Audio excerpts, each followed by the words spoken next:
Get the May 11th meeting of the Planning and Zoning Commission started. First item of business will be the approval of the April invoices. If everybody's had a chance to look them over, we'll get a motion to approve. I make a motion to approve the April invoices. Motion by Ms. Mizell. Second. Second by Mr. Solsky. All those in favor say aye. Aye. Those opposed? Motion approved. Next item will be the approval of the April 13th, 2017 minutes. Everybody's had time to look. We need a motion to approve. I'll make a motion to approve, Mr. Chair. Motion by Mr. Shirley. I'll second. Second by Mr. Caldwell. All those in favor say aye. Aye. All those opposed? Motion approved. Approval of the May agenda. Motion to approve the agenda, please. I'll make a motion to approve the May 11th agenda. Motion by Mr. Solsky. I second. Second by Ms. Mizell. All those in favor say aye. Aye. Those opposed? Motion approved. Items for postponement and withdrawal. We have two, right? There's just the two postponements noted. That's all I'm aware of. PDP 2017-13 Canewood Subdivision, Unit 6, Lot 1. It's a preliminary development plan for 12 townhome units on 4 lots.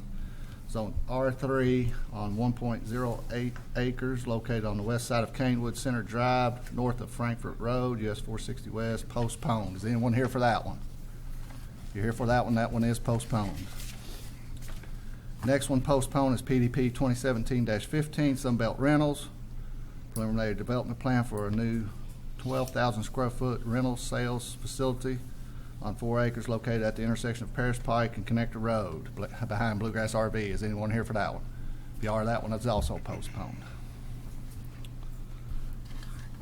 The consent agenda. We do have 2 items eligible for consent tonight. The first one will be PDP-2017-14 Morgan Property Tract 2. It's a preliminary development plan for a 3,750 square foot commercial building and 26 parking spaces on 1.66 acres located on the south side of Paris Pike, US 460 East between Arby's and Elkhorn Creek. Is anyone here opposed to that one? Okay, we will be hearing that one then. The next item, next application for consent would be PSP-2017-17 Oliver Harding property.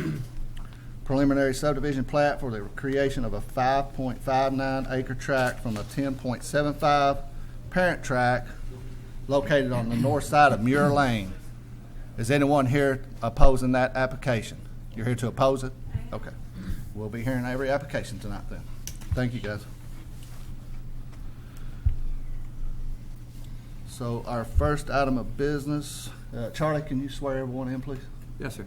Everyone signed in to speak tonight. If you could stand and raise your right hand, please. Do you swear or affirm the statements you're to make tonight to be the truth to the best of your information and belief?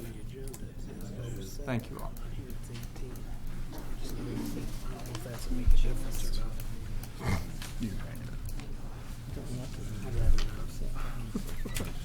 First application will be ZMA 2017-07.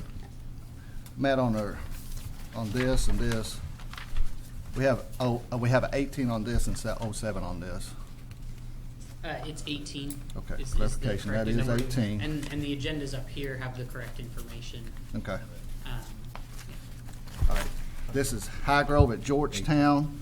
Rezoning request for 80.16 acres from A1 to R1, or A1 and R1A to R2 PUD. Is PUD still in there? Yes. Okay. Located on the south side of McClellan Circle and west side of Everett Lane. Yes. Go, Matt. Thank you. So as you mentioned, the zone that they're requesting is R2 PUD. The portion that's currently zoned C1 conservation is proposed to remain that. The location is, as you mentioned, it's on the south side of McClellan Circle, and the entrance, the proposed entrance, the main proposed entrance would stem off of Bevins Lane. The current zoning of the property, there's about 10 acres that's currently zoned agricultural. There's about 26 acres that's currently zoned R1A, which is single family, and there's currently around 47 acres that are zoned conservation. The surrounding zones, this R1 zoning district mentioned here, that's the Edderwood subdivision is zoned R1 currently. There is some property on the other side of the Elkhorn, or not Elkhorn, King Run, that's zoned agricultural. And there is also some property there that is adjacent, zoned professional office. There's some medical offices and things of that nature there. And then there's also some R2 PUD property. That's the apartment complex that's currently under construction. So those are all the surrounding zones.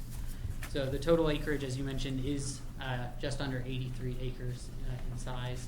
And the main access points that the applicant is proposing come off of McClellan Circle and Eder Lane. The applicant, with their rezoning request, has also submitted a concept plan, and that concept plan is for an assisted living community consisting of both a large 80,000 square foot building. I think I may have copied the wrong number with 80. I think it's 80 units in that building, as well as 40 units that'll be sort of independent living that's contained in a series of 20 duplexes. As far as the parking that they showed on the concept plan, the concept amount of parking space required is 64 spaces. They've shown 97, so there's not really any concerns of off-site parking needed for this site. And they are proposing a private street that's roughly 4,000 linear feet. And the project site, is inside the urban service boundary, inside city limits for the most part currently, and is eligible for both water and sewer service. So this is a little bit dark, but this is an aerial photo of the project site. So there's really two parcels to it. There's this parcel here, we can call it the Giles property. It's about 10 acres. It's the part that's currently zoned A1, as we'll see on the next map that shows the zoning. That parcel is actually technically outside city limits currently. And should you recommend approval, and should City Council ultimately approve a rezoning on this site, we would recommend that parcel be annexed into city limits as part of that process. This part down here, this larger parcel, has two zones on it, and there's a sort of a rough dividing line. Actually, I think the dividing line might be a little further south. But this part up here is zoned R1A single family, and then this part down here, following the 820 contour, is currently zoned C1. But as you can see, it's got the Edderwoods neighborhood sort of situated here. There's the professional office district here. The apartments that are currently under construction are on this parcel over here, and there's a church here. A lot of the property surrounding the rest of it is currently agricultural in use, or at least large tract residential. So as I mentioned, the surrounding zones, this part up here is inside city limits. The part here to the south that's zoned conservation is outside city limits and outside the urban service boundary, and the applicants aren't proposing adjusting that zoning at all. And so it'll be this portion here that's zoned R1A, and this part here that's zoned A1 that they're asking for the rezoning.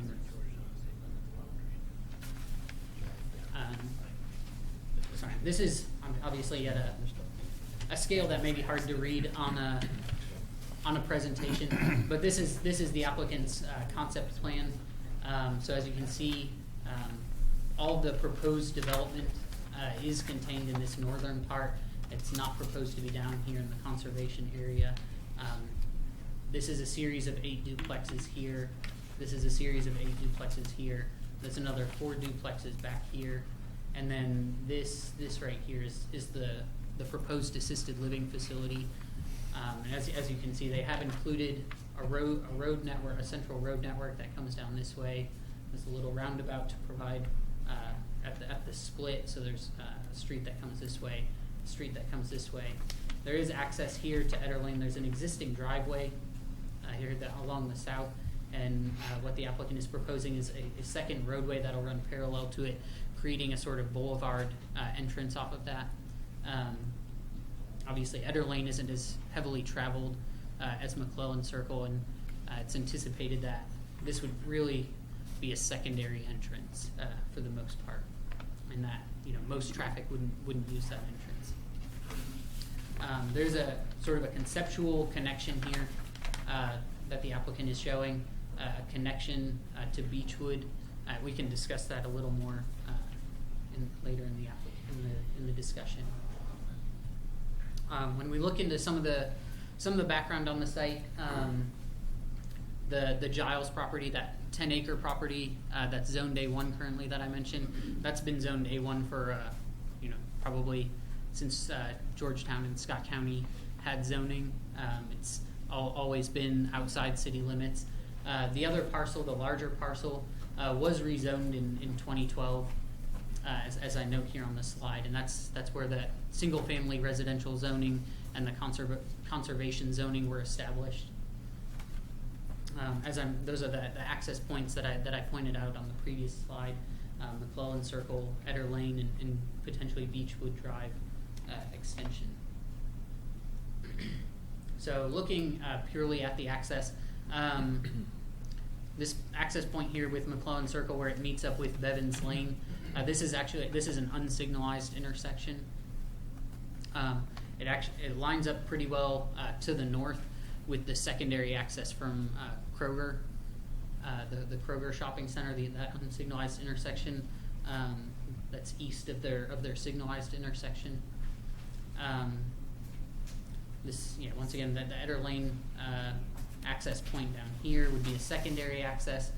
And then I didn't include a copy of the plat, but if you look at the plat from 1965, where Ederwood's subdivision was created, there's definitely a gap that was left, for a future extension, extra connectivity, if you will, between the Ederwood subdivision and the neighboring Giles property.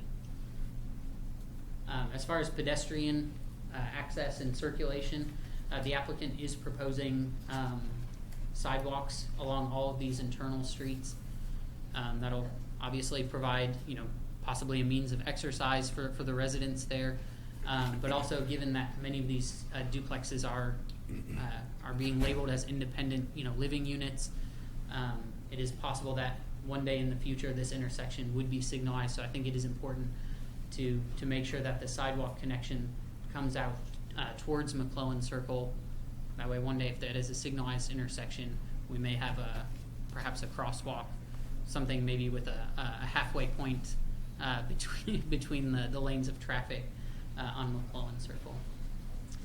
Additionally, the applicant is also showing a multi-use trail easement from Eder Lane all the way. I kind of cut it off here, but it extends all the way over basically to around the pump station, which is on the neighboring property. That matches up when the apartment complex was approved. They agreed to also show a multi-use trail easement, so we can get, eventually get a multi-use trail in the greenbelt and kind of utilize that open space. The applicants did perform a traffic study with this project. I brought a copy of it with me if you'd like to see it. I pulled out some of the highlights that the traffic engineer pointed out. When we look at the peak hour trips generated in the morning, peak hour, they're only anticipating 22 trips will be generated. In the PM, only 34 peak hour trips. That's significantly lower than their initial proposal, where there was some commercial development proposed. So, I agree with the traffic engineer's analysis and conclusion that at build out, the level of service is not expected to drop at any of the neighboring intersections, and that based upon the traffic volume, that there aren't any additional road improvements that are necessary to handle the extra traffic volume generated by this site. And I guess just for a little extra information, the intersections that they analyzed in the study were the intersection at Bevins Lane and McClellan Circle. They looked at US 25 and McClellan Circle. They looked at Glenwood Drive and Eder Lane, and they looked at the intersection of Eder Lane and US 25.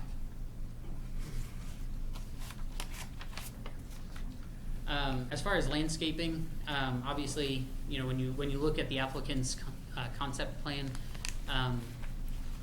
it is a concept plan. This isn't a preliminary development plan. It's certainly not a final development plan. So the things that we wanted to be sure were noted mostly had to do with the project site in the Greenbelt, and some of the details regarding that relationship can be fleshed out a little bit better at the preliminary development plan stage should the zone change be approved. But just in general, the 820-foot contour along the southern part of Georgetown has been the established Greenbelt, line, at the beginning that establishes the Greenbelt for several comprehensive plans now. So what we look for sort of in that border between developed property and the Greenbelt is we look to preserve mature tree lines. We look to preserve existing fencing. If there aren't either of those, we look for those to be established so that we have that firm barrier, between the floodplain and that Greenbelt area and the parts of the urban development, if you will. So the Greenbelt is meant to be maintained as agricultural land or parkland or just, I guess in general, an open space buffer. And that, as we mentioned here in the last bullet point, at the preliminary development plan stage, we would expect to see, specific details regarding the applicant's plan to either preserve existing tree lines and fences or to, add their own where there may not be any. So when we look at the legal considerations regarding the zone change, Kentucky Revised Statutes, Chapter 100, Section 213, you basically have several steps to look of things you look at, as I'm sure most of you are well aware. The first thing that we look at is whether or not the applicant's proposal agrees with the current comprehensive plan. If it doesn't, then we look to whether or not the existing zoning is for some reason inappropriate, or if maybe there have been some changes that hadn't been anticipated when the comprehensive plan was adopted. In this case,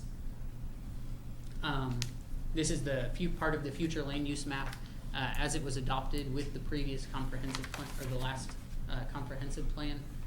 And as you can see, it establishes the Greenbelt here on the southern part of the applicant's property, and it establishes and it recommends that this part here be developed as urban residential, and it shows this part up here as professional office. So staff recommends that the applicant's plan does meet the intent of the comprehensive plan, in that what the applicant is proposing to do with the property, assisted living, is a conditional use in both the R2 district, which is what they're requesting, and in the professional office district, which is what the future land use map designated at least a portion of their property as. So both of these, both the urban residential and the professional office districts, both support what the applicant is looking to do. In addition to that, the independent living cottages are somewhat comparable in scale and also somewhat density to the neighboring residential uses. The proposed roads and sidewalks will increase the pedestrian and vehicle circulation through the area. And the applicants have recognized that the established Greenbelt is something that they're willing to protect and preserve with all of its intended uses. So with those findings, staff does recommend approval of the zone change. We have a staff attached, I believe it's 12 conditions to our approval. I can kind of go through those. The first is that we don't want any additional connections to either Eder Lane or to McClellan Circle other than those that they identified in their concept plan. The applicant will need to obtain a conditional use permit for the assisted living facility prior to the final development plan being approved. Excuse me. The applicant will be responsible for any off-site roadway improvements that there weren't any identified in the traffic study that they submitted with the zone change. But should something in their application change at the preliminary development plans stage, and they'd be required to submit a new traffic study, the applicant should be responsible for any road improvements that traffic study may require or recommend. The applicant shall widen Eder Lane to county road standards along their street frontage. That's a fairly standard condition for any development along undersized roads in Scott County. The applicant I think at the meeting on Monday, Ben recommended city standards. At least Oh, for the city portion standards. That's in the since city. they will be annexed into the city. That's a good change. If you wanted to make note of that. The applicant shall provide a multi-use trail easement as they showed on their concept plan when they get into the development plan stage of their application. The condition 6 basically says since they're being approved as a planned unit development, should they make any substantial changes to their application that weren't shown on the concept plan, that they come back here for approval of those changes prior to moving on to any other stage of their application. Condition 7 basically says that they'll follow the landscape and land use buffers ordinance. They'll follow the greenbelt ordinance in condition 8. Condition 9 is also fairly standard as in terms of following our regulations. Actually, all of the last 7 through 12 are fairly standard for our zone changes. Just reiterating that the applicants will need to follow our regulations that we have in both the zoning ordinance and the subregs.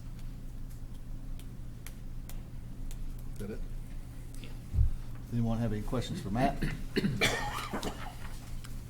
Not at this time, but I might have it Yeah. right now, thank you. Yes, You got one, Mr. Wiseman? at workshop, we talked about eliminating that cut through there at Beechwood Lane. Yeah. And several of us seem to agree, and the applicants seem to not want it, so, but Mhm. you still have it in the plan here. Is that eliminated now, or? Yeah, ultimately, it's up to you whether you want to see that connection. I did talk to Joe about it a little bit to get some of his thoughts on it, and we both kind of came to the same conclusion that,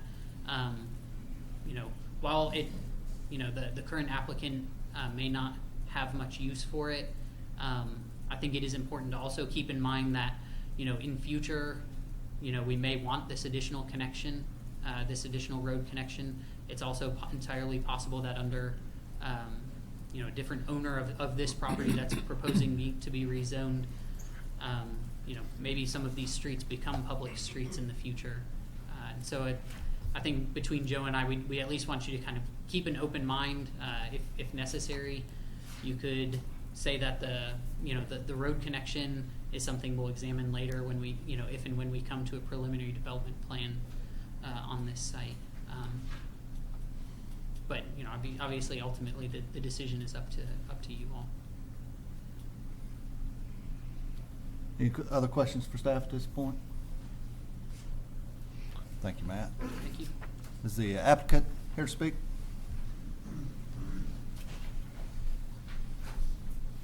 Mr. Chairman, members of the Planning Commission, for the record, my name's Bruce Langford. I represent the applicant along with Carl Snyder, and the design engineer, Kevin Rich, is on his way somewhere involved maybe in traffic jam or traffic mishap. He called and said thought he was going to be late, but he is on his way. And I only mention that because there may be some questions that would be directed more appropriately at him. We thank the Planning Commission staff for that report and for that recommendation. They covered all the issues that are important to be talked about for this project. This company, Continental Real Estate, has other developments. They have a project in Lexington, and they're not new at this business. They've been around a long time doing this kind of business, this project's. And they want a good project. They want to be a good neighbor. I assume that many of these people here are from Etterwood. I get a nod of the head. They want to be good neighbors to these people. I would like to spend just a second to mention what Frank Wiseman brought up. That was the connection with Etterwood.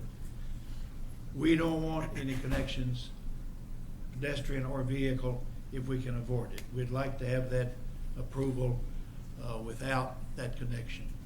I'm assuming they don't want it either. I don't really know. They'll probably tell you what they want. But we'd like to omit that if we can. We think the development will work fine. Matter of fact, better without the connections. We don't want to encourage traffic to McClellan Circle and to the Kroger store, pedestrian or otherwise, through this property. This property is going to have private interior streets, so a public roadway meeting a private roadway does not work for the benefit of anybody. So we want to move along in that direction, hoping that you'll agree with us on those points. There are a couple of other things. The widening of Etter Lane, especially the frontage along the green belt, we'll want to reserve some time to discuss that at the development plan stage. Also, the boundary of the green belt and fencing and landscaping, we will probably have some more discussion about that if this project, this application for the project is approved at that time. So we'll be thinking about that as we present our development plan. But other than those items right now, Carl, unless you have something that you want to say. I don't, unless there's any questions for us. I'm happy to answer any you may have. I got a couple questions. Why is there so many lots? Because I see that we got like 4 different lots. I can understand the conservation lot, but why is everything else broke up into the other 3 lots? You know what I'm talking about, Matt? Good afternoon, Kevin. You need to be sworn in, real quick. Do you swear or affirm the statement you're about to give to be the truth, to the best of your information and belief, and please sign the sign-in sheet too after you finish talking? Okay, I do. Kevin Rich Design Studios, local. The reason we broke it into 4 lots, one, the conservation district, as you said, is already a lot. The northern portion, the Giles property, is also already a lot. And since we had a separation of use there, it just made sense at this point to leave it that way. The middle piece, we broke that into 2 because the assisted living ordinance calls for a 30-foot buffer completely around the assisted living facility building. The other buildings, I'm trying to catch my breath, the other buildings are cottage, it's a different product, it's a cottage product for independent living. And so they require less, buffers, setbacks, And so by separating them into 2 different lots, we were able to keep the 30-foot or 50-foot, whatever it is, buffer to the assisted living facility building and have it not apply to the entire parcel. I'm not understanding that, Charlie. Maybe you can, but I still don't see the difference between the 2 lots. Basically, I think it's just the separation between. That's it. Right here. Yeah. Okay, I see the separation there, but up on He's lot. just saying the setbacks are different for the 2 uses. But in lot 2, you still have the cottages in that lot. It just fit that way. But because it was a smaller space, it just fit that better that way. But the only concern I have with that is that if they're different lots and they're all not on the same plat, could these lots be sold off individually? Not without prior subdivision plan approval by the planning commission. Okay. And that's not our intent. The cottages will have full access to the assisted living facility. They pay an all-in rate, so they'll eat, they'll dine, they'll be involved with their activities. It's all one facility. It won't be condominiumized. That was going to be my second question: is should the Giles property be put into the same plat as the rest of the property? Again, it was mostly because the assisted living facility building falls under the guidelines of the assisted living facility ordinance, which requires I think it's a 50-foot setback for the building. And so because the other buildings are single-story, small footprint residential buildings, 2 units to the building, very different product, different use. It's independent living, not assisted living. The goal was to not have the cottages fall under the same regulation as the assisted living by being all in the same parcel, because it would require the entire parcel to fall under that regulation. So as you can see, like for example, the Giles property is narrower. If we had a 50-foot setback on both sides, it's eating in to the land considerably. Same with the other. We have some topographical constraints. We just wanted to have the flexibility because the setbacks fall to the zone, not to the use, by not being in the same parcel as the assisted living facility itself. That was the only reason. It wasn't to try and circumnavigate something. It was simply just to use the zoning ordinances in the best manner possible from a planning perspective. Okay. I got one more question on the road, the connection to Beechwood. I mean, I'm not for that connection either. I think it's wrong to dump public on a private. But if that was to ever be dedicated to the city, is there a way we could write it to where if the private drive, maintain a right of way through yeah, there. if the private drive was ever dedicated to the city, that these guys would have to build that road to Beechwood? It might be needed sometime. I've never heard of that sometime before, in the but- future, but probably not Yeah. definitely not now. Are you asking about the extension of Beechwood itself? Yeah, that portion, it would be public right of way, so that little strip would have to be constructed to city standards.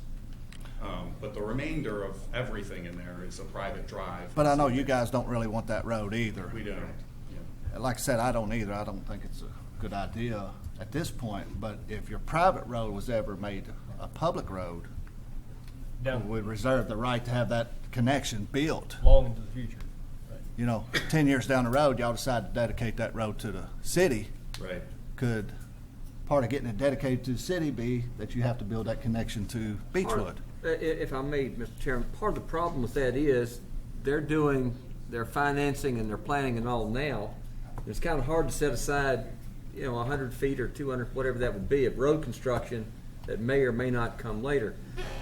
And we haven't done this much in the past, but when we have done this, they've dedicated the right-of-way so that if in fact at some point the community wants that to be done, but not to require a developer, years later to have to come back and suddenly get into road building. I don't think we've ever done that. Could this not be a walkway similar to what's in Bradford to Kroger's, where it's got the ballards in the middle, where you could not Well, that I don't think you we could want not that do either. ATVs or cars, but you could do walking Yeah. or bicycles. Which, and you could go ahead and do that and approve it to have the bollards up like you've got over at Windsor.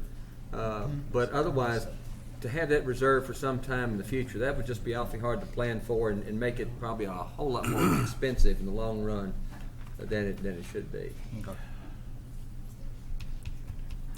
I'm not sure that it's been mentioned. Does everybody realize that this will be private roads? It won't be public. They don't want through traffic in that area for good reason. So it shouldn't affect. We'll get to that. Is there any more questions for the applicant? I think I'm out of them. If not, we'll move on to our public comment. And this is a public hearing. This is a zone change. Yes, So sir. this is a public hearing, so. So are we voting just on the zone change? for On the zone change. 10 acres or whatever? It's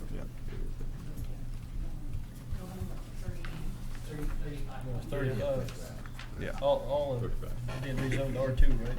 Can you get the thing for So Charlie? some of it's still A1, I think, and it's got to go. C1 I thought the Giles was A1 and it's got to go to R2. to R2, and the R1 part's got to go To R2. Yeah, right. It stays. if you'd have been at the meeting Monday, you'd know that, Charlie. Well, but if you'd been to the swearing in, you'd have appreciated that too. Actually, it was more fun than your meeting, I assure you. That's the whole thing. No, it doesn't here. See, You want to call them up or? Oh, I'm sorry. Yes, sir. I'll just look at addresses and call people sort of in order.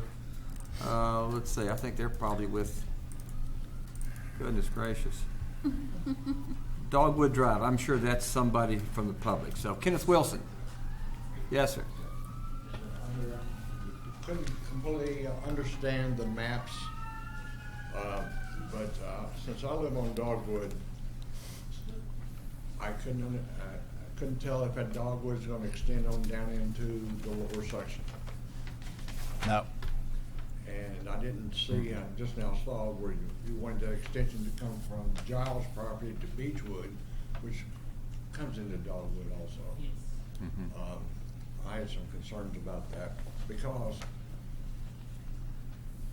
it's a busy street. It's not real busy, but it's a busy street in the subdivision.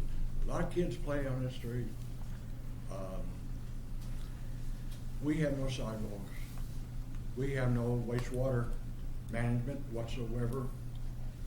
And if I'm just thinking if you start adding into there, where's all this wastewater going?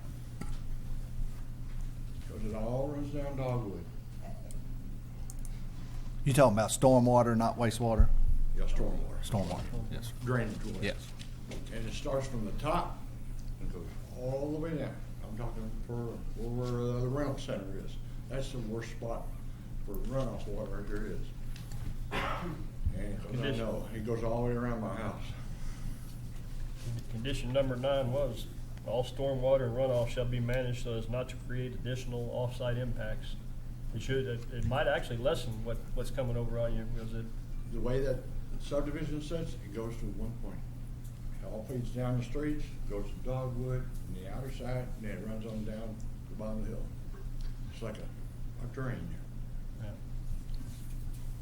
So, that and, the amount of traffic, that's all I was worried about. Since you're gonna have private drives, I don't see how that affects us now. And 25, getting on and off 25, from, Eder Lane. That can be a mess sometimes. That's all I have to say. Thanks, sir. Dallas Borders. And Karen? I'm Karen. Yeah, and Karen. Our property is at 123 Dogwood Drive, so we get a double whammy. The field behind us is the Giles property, and anytime they have ever disturbed that property to raise tobacco or plow it or cultivate it, I get a backyard full of mud. Our property, all that property that backs up to Giles is about 5 or 6 feet lower than that field. And I'm too old to clean the muddy basement anymore, so that's my concern. I could probably be called the mayor. I've been there 50 years. And I've maintained that property on Exhibit C that shows that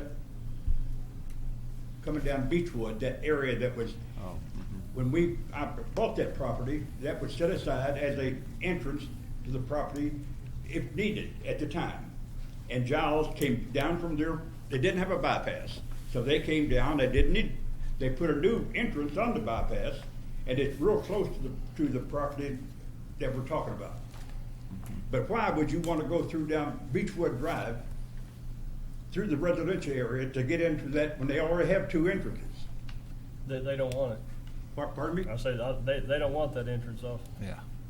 They don't want which one? The one off of Beechwood, they don't want it. They don't. We're gonna they have to more go. They discussion want on the it. one through Beechwood. No, they Oh, don't. what? They don't want it. I'll set it up then. Yeah. Yeah. But staff wants it. Yeah. Can we get that in writing? It will be. It will be. Yes, ma'am. Yes, ma'am. Next. Merle, Ruth? I have nothing to say because I live on Beechwood. If you're not gonna come up in there, then Okay. I'm okay. Oh, you're not swearing me in for anything. I've never told a lie. I just didn't want no traffic coming up Beechwood because Earl lives down there on the corner and he has this great big camper. He parks out on the street. Everybody parks on the street. You can't get through. You zigzag. And, you know, it's hard enough as it is. And the children, they play in the street. That's all they got. Unless you want to build them a, you know, little park or something for them. It wouldn't hurt my feelings at all. Okay? Thank y'all. Yes, ma'am. How many of you guys are from Ederwood that are against that Beechwood connection? So that's a majority, I'd say, most of you, all of you. Is that what most people are here to complain about? I didn't know about that until we got here today. Okay. If you have any other objection other than the connection to Beechwood, yes, ma'am, Miss Borders. What are they gonna do with that fence that separates us from that? You know, there's old dead trees, there's all those wild cherry trees, they Matt, used can you to address take that? care of that fence row, and it hasn't been for several years. In fact, so if you could it's- describe the kinds of things they'll have to do to the property, such as grading and landscape erosion buffers. control and all that Because stuff that fence row is that's bothered them hideous. before. It's all grown up with, you know, whatever you wanna put out there, it's grown up with. What goes with that entrance now, that I've maintained it for 50 years? So what is it gonna be now? Probably We same don't thing. know yet. We can't tell you right now exactly what it's gonna be. We've got obviously differences of opinions, whether it needs to stay like it is, so to speak. It's always gonna be a deeded right-of-way, though. Right. Unless somebody down the road, it's deemed not necessary and you could possibly buy the property, but right now, it's a deeded right-of-way. It's not big enough to build on. No, No, you it can't would, build on it. No. I'm just saying that it could eventually be A a street. street. It Some- could eventually be, but tonight, we've got differences of opinions. Obviously, a lot of your residents don't want it. A lot of the commissioners don't want to see it. Our staff seems to think that it's somewhat necessary for, just, yeah, and future use. So we're still going to be discussing that point. I would think we're going to make a decision on that tonight, correct me if I'm wrong, whether it's going to be there or not. But at this point, we can't say. But if it's not, if we say, okay, these guys are not going to add on to Beechwood and connect to the private street, then it's going to stay, though, a deeded right-of-way. Just because you've been homesteading it for 50 years, it doesn't mean you own it. Oh, I know that. But I wouldn't want to have the first option to buy a portion of it. I'll sell it to you tonight. Okay. But take that 50 years of maintenance on it. Matt, can you go over the Yeah. erosion control and the fence line? Yeah, and- so, just so everybody's on the same page, sort of should the zone change get approved, that doesn't give the applicant permission to, begin grading or moving dirt or anything like that. So should they get approved by this body, it would then go on and need final approval, and a portion of it would need to be annexed by the city. All that would need to have, at least 2 readings of an ordinance. The applicant would need to file a preliminary development plan, which means that all of you would get re-notified. We would have another meeting here where the applicant would have a more of a concrete plan. What they're proposing here with this drawing is what we call a concept plan. They may not have, taken into account, some of the way the property lays, or maybe they haven't looked into whether or not there's existing sinkholes or anything like that on the property. There is. So I mean, that's something that they'll have to take into account with their design. At that time, they'll also sort of lay out what the landscaping will look like around the property. They'll need to get approval from the Board of Adjustments for the use as an assisted living facility. That's requires another public meeting. The board can put conditions on them if they feel that the concerns from the neighbors warrant things like additional screening with trees, fences, things like that. And then lastly, the applicants would file a final development plan. We also sometimes call them construction drawings. With staff, we make sure that they're complying with all the conditions that you put on them. They're complying with all of our regulations that have been passed by the city. And then after that point would be when they could get approval for any sort of grading. After that is when they get approval for things like building permits and things like that. So. And one thing about the dirt and silt and all that's come over in the past, they would not be allowed to do that. That's They would correct. have to have erosion control, Yeah, fences up, nothing. And if something does, you call Matt and he will Yeah. stop it just about like. Okay. Yeah. I appreciate that, Yeah. because we really have had a lot of problems with the runoff. Yeah, and that should not be one with the project. Yeah, we would definitely require erosion control with all projects. Thank you, It Matt. shouldn't just be the erosion control either. It should be stormwater runoff. all That all stormwater kinds of Yeah, I should be things. mean, handled. that's something, stormwater runoff is something they'll have to take into account for and plan when they file their development plans with us. And our engineer, Ben, will double check all of the calculations that the applicant's engineers will make. Yeah. So the actual development plan will come back before us again? Yes. Okay. Yes. Thank you, Matt. You're welcome. Next. Sage Sharp.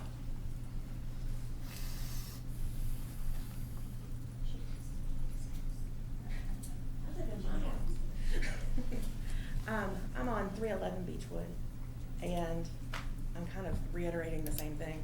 I do not want that. I think it brings in way too much traffic, and I think they'll use it as a cut through from 25, where it backs way up. I think they'll do the same thing they do at Showalter, where they used to go down Showalter and go in the back way to the Kroger and go across the street. So, if I'm allowed to ask a question, I have a question. Yes, ma'am. Will those other roads be gated, or are they just private? They'll probably just be private roads. I don't think they'll be gated. We'd have to ask the applicant that. They're shaking their head no, so I would assume they would be not gated. At some point, I heard that was put in for us. There's no benefit to us for that. Yeah.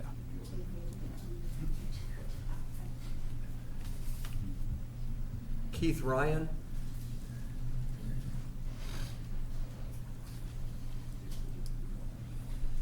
My name is Keith Ryan. Lived there in the Edderwood subdivision since 1968. I've seen water get extremely high. We used to get, and I have photos if anybody wants to see photos that as recent as April the 3rd of 2015. I've seen, if you could bring the map back up, I can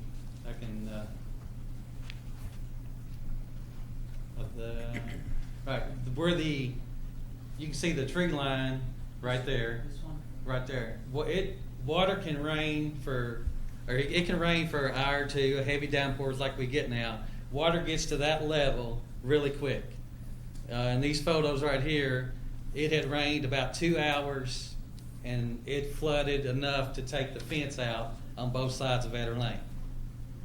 I have photos of the fence. Right, and I think we have some also. The other problem that they've done is from right up from the fence there, or the road that goes through that we just pointed out. From back of the house, they went in there and they took off probably 6 to 8 feet of topsoil, and they took it all the way down to the rock as far as they could, hauled it over there to the Kroger property to fill in that hole, and now they went back in there and put enough dirt on it just to get enough to get grass to grow. So basically, everything from the tree line from the back of the property there. Okay, thank you. The tree line from the back of the property to this right here, they went probably halfway with a big earth mover, took all the topsoil off, 6 or 8 foot, hauled it over to the Kroger property where they was building the duplexes and things. So basically, it's a rock ledge from everywhere, from the end of Dogwood right here that we know of, to all the way to the Eder Lane right there. That happened, about 2 years ago when they started on the project? Yeah.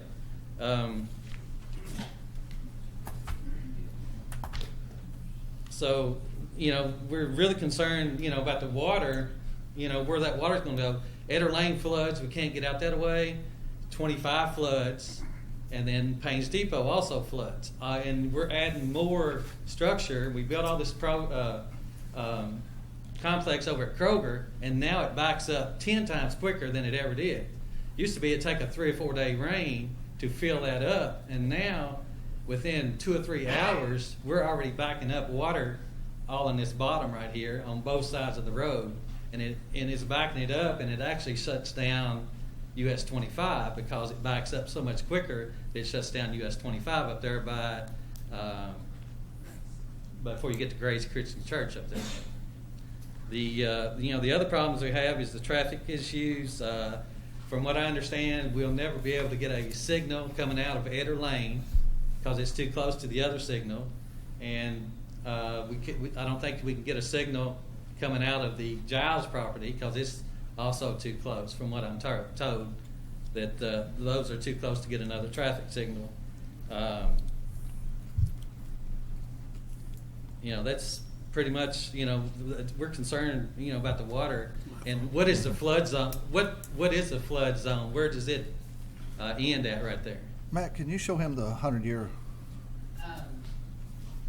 floodplain on that? So this hatched part down here Uh-huh. on the southern part, at the previous zone change, this is the 100-year, roughly the 100-year floodplain. This area here. That's the part that was rezoned to C1. Yeah, they're not proposing doing any work in that area. But when you build up above it, where's all that water going to go? Right, exactly. You're going to get more water flow back this way, which is going to shut down Eder Lane. That we're not going to be able to get in or out either way. And then, like I say, all the buildings that they're done over by Kroger has caused that to impact a whole lot quicker than it ever did. And like I say, I've lived there since 1968, and I've seen water get within 10 feet of the first line of houses right there. And it's when we used to get rain for 3 or 4 days. It took that, and now it doesn't take near as long for water, to back up and get to that point. Keith, can you point out which line of house you're talking about? Are you talking about along the first line, Glenwood? My parents lived at 404, which is the third house on the right there. And it got all the way. Water got within 10 feet of our backyard in 1997. 10 feet of the house or 10 feet? 10 feet of the backyard. Okay. Which the backyard is probably 30 foot deep. That was in 1997. That was a big flood, right? Yes. Very right. So, 5 inches each day, 10 inches 2 days. That would say that this 100-year floodplain is not. Right, the 100-year floodplain is a little outdated. Would you bring because you pointed at all that white part, Matt, it isn't. If you bring up the other map, it kind of is divided there. There you go, right there. Floodplain is that line through that bottom portion, not. That's what they're showing the floodplain being. Well, like I say, I've seen the Johnson boys used to raise crops in that field. In the last 25 years, or ever since the horse farms had it, there hadn't been any crops in there, but they had to quit putting crops in there because every time we'd get a heavy rain, it would just wash it completely out. And I know the farm over here on the other side, which is Jimmy Dwyer Farm, which is the old Echo Valley Horse Farm. They have horse sheds that's like a 2-horse shed, and it rained and flooded so much that it pushed every one of those against the fence. And that was in April 2015.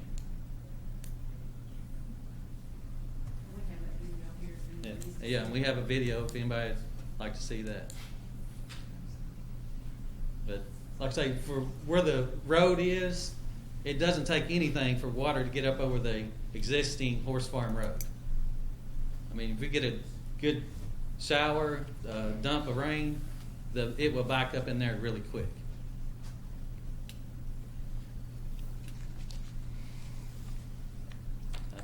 And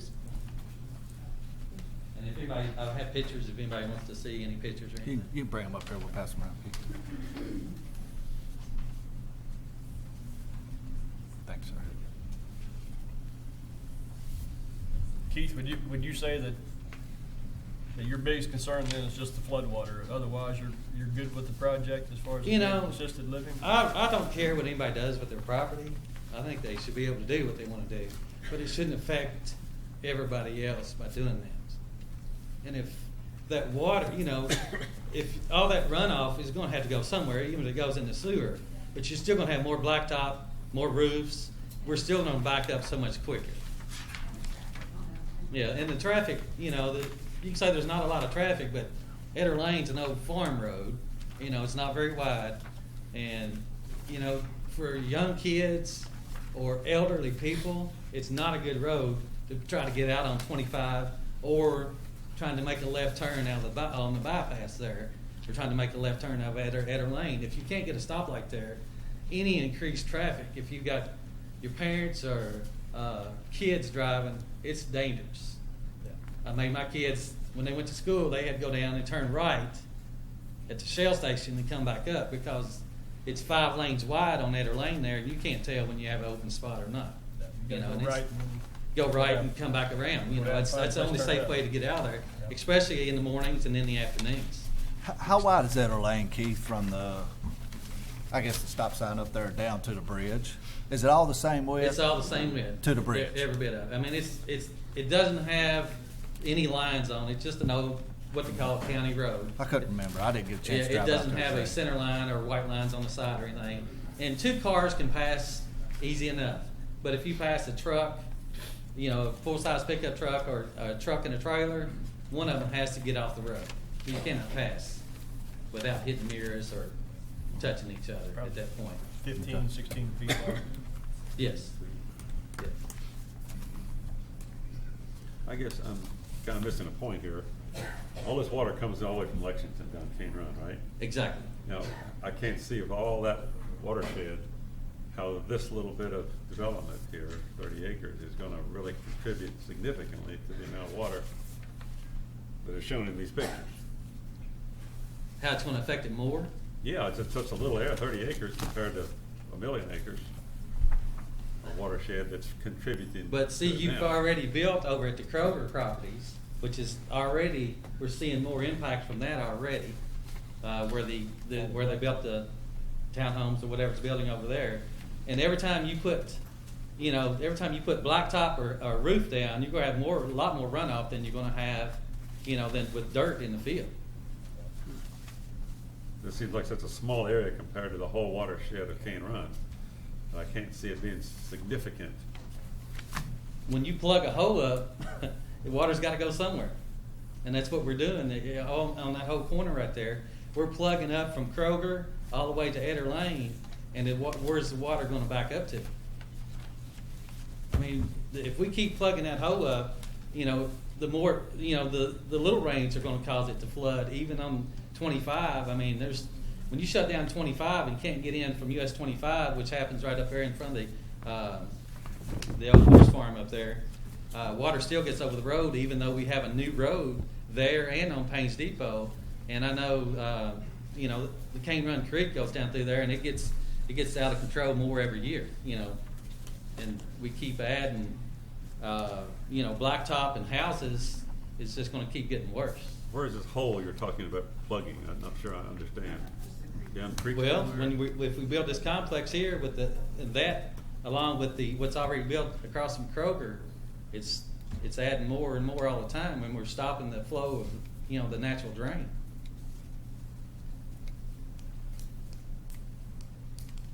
Thank you. Okay. Thanks, Keith. I had a question for you, and I forgot. Oh, the 100-year floodplain. Is this the new 100-year floodplain? Yeah, 2014. I don't know that we haven't gotten any updated maps, which will also come into play. Are we expecting any updated application. maps? I'm probably not the best one to ask about that. That would be something that I Ben thought would be we've able to been better expecting answer. them for some time now. Yeah. I think he said something like springish. but- Yeah. Of next year? Yeah, Yeah, yes, but I don't next know year. if it would change in this area or not. Mhm. Yeah, I don't Well, know we'll if there's get to 'em in a minute. anticipated changes. Okay.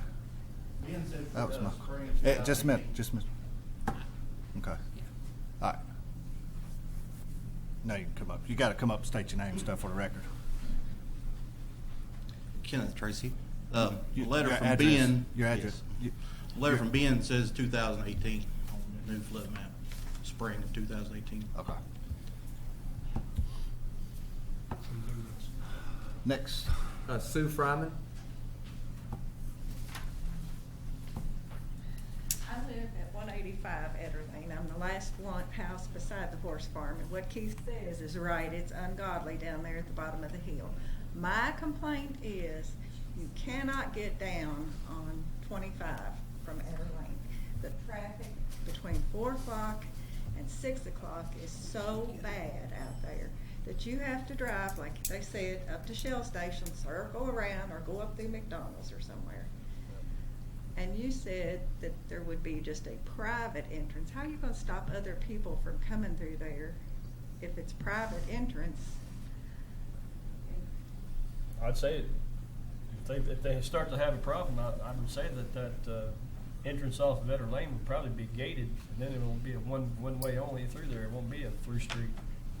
And the street, if it's built private, well, it won't be wide enough to let people go through there very fast.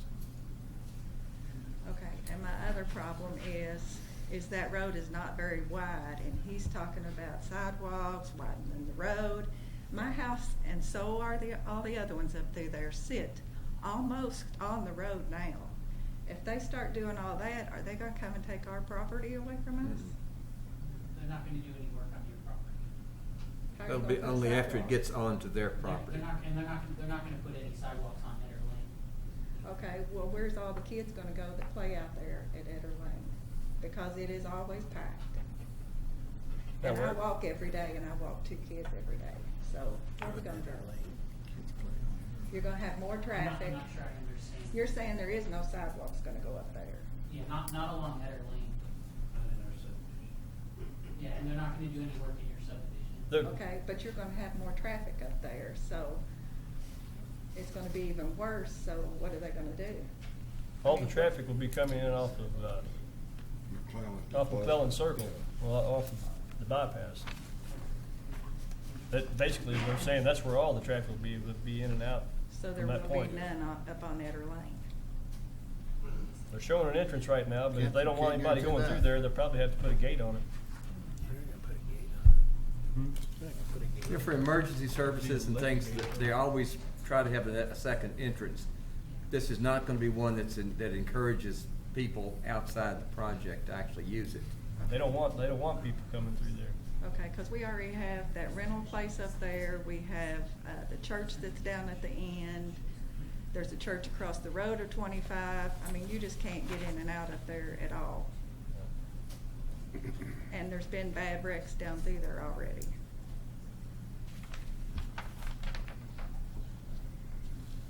Thank you.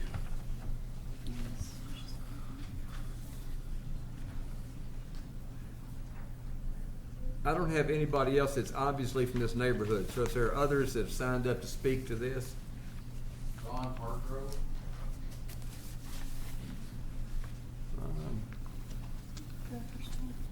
I have Oh, some- at the very top, yeah. Oh, well, you do have Glenwood Drive, excuse me. Yes, sir. Yes, sir. I have handouts to go along with the statement I'm about to make, and to make it as painless and quick as possible, if I may approach. Sure. Yes, sir. This will make it easier, so you don't get excited with the size of the handout, because there's only a handful of comments that I'll be referring to, but I decided to go ahead and duplicate the entire document. Thanks, sir. Even if it was only a couple of. Thank you. Thank you, Mayor.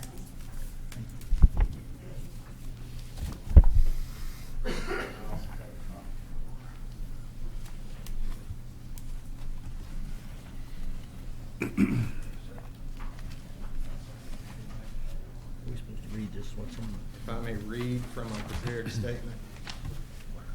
On August 9, 2012, a planning commission meeting was held which included a public hearing on a zoning change application involving one of the 2 properties also involved in today's zoning change public hearing. The property at that time was owned by Sakura Properties, LLC. The first document I'll be referring to is the minutes of the August 9, 2012 hearing.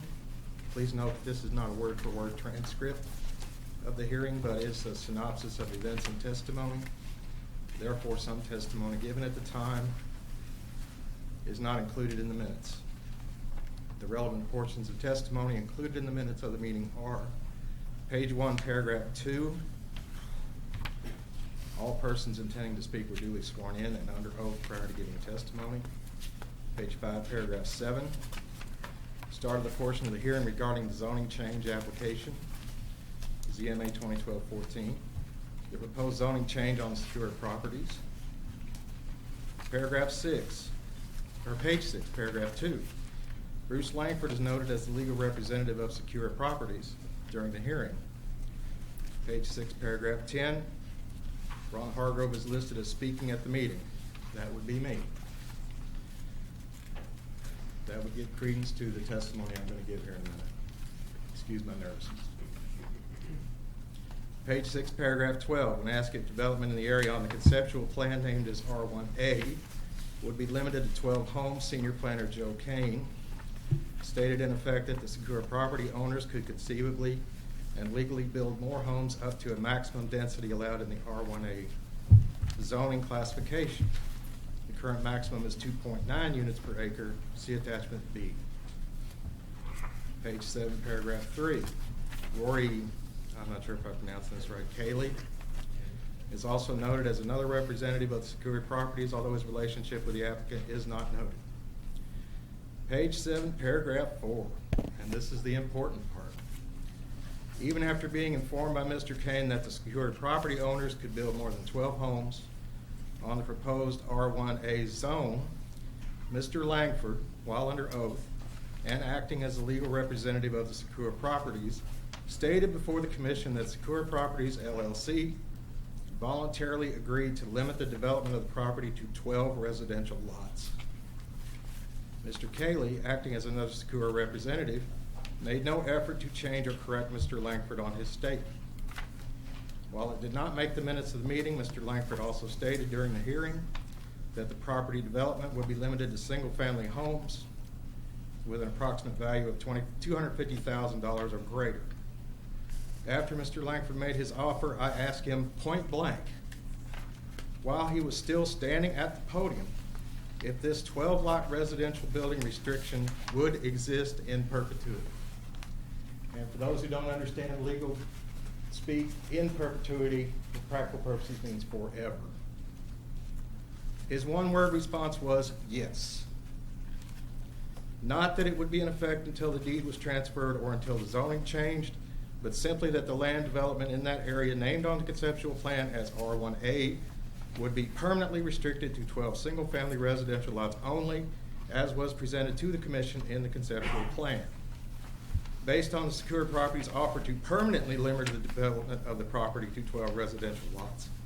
In order to acquire the zoning change, I decided not to fight the project further and urged my neighbors sitting near me at the meeting to do likewise, as I felt that a 12 residence maximum on the planned area named R1A was an acceptable compromise between the landowners and the negatively affected parties. If you'll also notice in the meeting, in the minutes, the objections to the project ended as soon as he agreed to the permanent restriction on the land. Page 7, paragraph 7.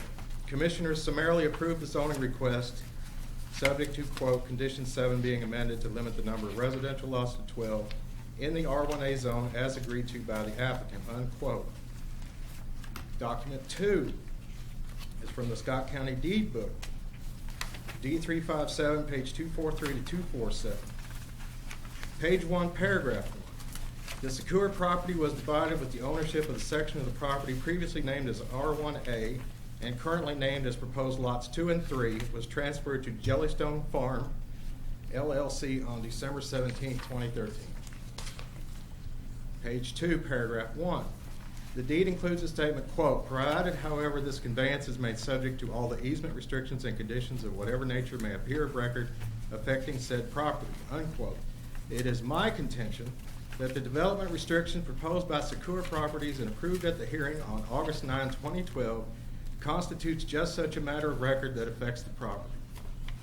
The notarized signature of John Secura for Secure Properties and of Jose Antonio Vegas as the legal representative of Jellystone Farm is attached. Mr. Vegas' signature affirms that he agrees that the deed transfer does not remove the development restrictions placed on the land in question during the August 9, 2012 hearing, whether he was personally aware of the restriction or not. Document 3 is from the Scott County Deed Book, D369, page 784 to 788. Page 1, paragraph 1. Ownership of the Jellystone Farm property previously mentioned, which is one of the 2 properties involved in today's rezoning request hearing, was transferred to Richard and Connie Snyder on June 26, 2015. They are the current owners of the property. Page 3, paragraph 3, the deed states, quote, provided, however, that there is accepted from the following warrant and covenants the following, unquote. Item 3 that follows states, quote, zoning and building restrictions, regulations, and ordinances, if any, unquote. It is my contention that the development restrictions proposed and accepted by the Secure Properties at the hearing on August 9, 2012, and accepted by Jellystone Farms with their signature on the deed of June 26, 2015, constitutes just such a building restriction. The attached notarized signatures of both Richard and Connie Snyder affirms that they also agree that the deed transfer does not remove the development restrictions placed on the land in question during the August 9, 2012 hearing, whether they were personally aware of the restrictions or not. In summation, as shown in the minutes of the August 9, 2012 hearing, the Snyder property is permanently restricted to development involving only residential lots and is limited to a maximum of 12 residential lots in the land currently named proposed lot number 2 and proposed lot number 3 on the conceptual development plan named High Grove at Georgetown, involving the Snyder and Giles properties as submitted to the Planning Commission in April of 2017, also referred to today as ZMA 2017-18, see attachment C. It is important to note that the restriction is not for 12 lots and or anything else in the area, but limited solely to 12 single-family unit lots as was presented and approved in the Secure Properties August 9, 2012 conceptual plan. Therefore, the conceptual development plan submitted with ZMA 2017-18 should have been considered as invalid, erroneous, and or unacceptable by the Planning Commission because it fails to adhere to the permanent development restrictions proposed by Secure Properties at the August 9, 2012 hearing, approved by the Georgetown-Scott County Planning Commission at that hearing, and contractually agreed to by all former landowners and the current landowners with their notarized signatures on the deed transfer in June of 2015. This would mean that the zoning change application as submitted would also be invalid, as it does not include an accurate or valid conceptual development plan which adheres to relevant permanent development restrictions in place on the Snyder property. In conclusion, I feel that this commission has no other choice but to deny the zoning change requests on the Giles and Snyder properties because both zoning change requests rely on what should have been a disapproved conceptual plan because of its failure to adhere to permanent development restrictions in place on the Snyder property, rendering both zoning applications invalid because of their failure to include an accurate and valid conceptual preliminary plan as required in Article 4 and Article 5 of the Georgetown-Scott County subdivision and development regulations regarding proposed zoning change applications. Thank you. Any questions? Very well prepared and presented. Nervous as heck. You did a good job. Charlie, I'll refer to you. Well, and it was well done. The problem is I don't think it's accurate. The conditions that you were talking about were conditions on that particular zone change. I don't know what Bruce said that night. He may have said what you said he said, but if he did, he's mistaken. Those were conditions that would apply on that zone change and any development made according to that. We're here tonight to change that zone. As long as those conditions were in place, that was in fact binding on the developer. They sold the property, they're coming in for a new zone change, new plans. This is no longer applicable. The same concerns may well be applicable and they may require similar conditions now. But no, these were not permanent. We don't do permanent. In fact, Matt read earlier the statute on zone changes. Is it consistent with the plan? If not, have there been major changes? Is the one that currently exists not appropriate? You can change. Every zone is always subject to reconsideration when the owners make application. There's even ways that the community itself can make, if you will, application and change zones for area-wide. So permanent, that's just not simply a word that applies. As long as that zone change was applicable and that development plan and all those things were in place, yes, sir, they were applicable. Well, my point being, but they are not permanent. yeah, but my point being the only reason that the citizens of Edgewood stop fighting the project was, the attorney said point blank, this is a permanent solution. Well, and as far as So that development that was goes. a false statement during that. Well, it was mistaken anyway, but as long as that zone change and plan were in place, no, absolutely, it was gonna stay there. And to make any changes to that, notice would have to be given to everybody yet again, such has been done here, to where you can come in and raise those concerns again. If it doesn't get a zone change and those things remain in place, then they're still applicable. But that's the reason that development did not go, for whatever reason, the property sold and someone else said, this is a better way to develop it. And they are entitled to a hearing on that, and that's why we're here. But one of the other concerns that I have is this is the third conceptual plan on this property in 5 years. What would stop them from having an endless chain of zoning changes and end up building apartment buildings there? Well, they can't build anything if it isn't approved. And I don't know about an endless chain, but nothing, I mean, for example, we've got some zone changes that have been in place for 20 years and they haven't developed yet. We've had some that developed out real quickly. I mean, this is a lot of, I won't say guesswork, but, a lot of attempts at predicting the future. When that doesn't work, then they can come back. Or if someone's financing fails and they sell the property, then that new owner can come back. That's why you get notices every time. And that's why you may have 3 times in 5 years. But again, permanent, that's not something you're going to hear. A particular plan, even those conditions, if something proves unworkable, they can come in, ask for changes, and you'll get notice again. And they won't be changed unless there's a good reason to change them, and then they'll be changed in such a way as to be as protective as we can be the next time. Yeah. I have 2 more things. If the flooding in 97 got within 10 feet of the fence on the Etterwood, or on Glenwood Drive, that would flood this whole complex. Which is why they're going to have to design this thing so that doesn't happen. Whether that's with retention areas, underground storage, I mean, who knows? But that's one of the obligations, and that's one of the things staff's going to be reviewing when they look at the actual plans, which they'll come back more specifically later. You'll get notice of those too. But another concern of mine, my father has dementia, okay? If, in effect, that creek was flooded to the point that it was last spring, I would have grave concerns that he would go down to that creek just to see the creek. This is a dangerous situation here. You have people who can't quite think properly, and you've got rushing water going within yards of their houses.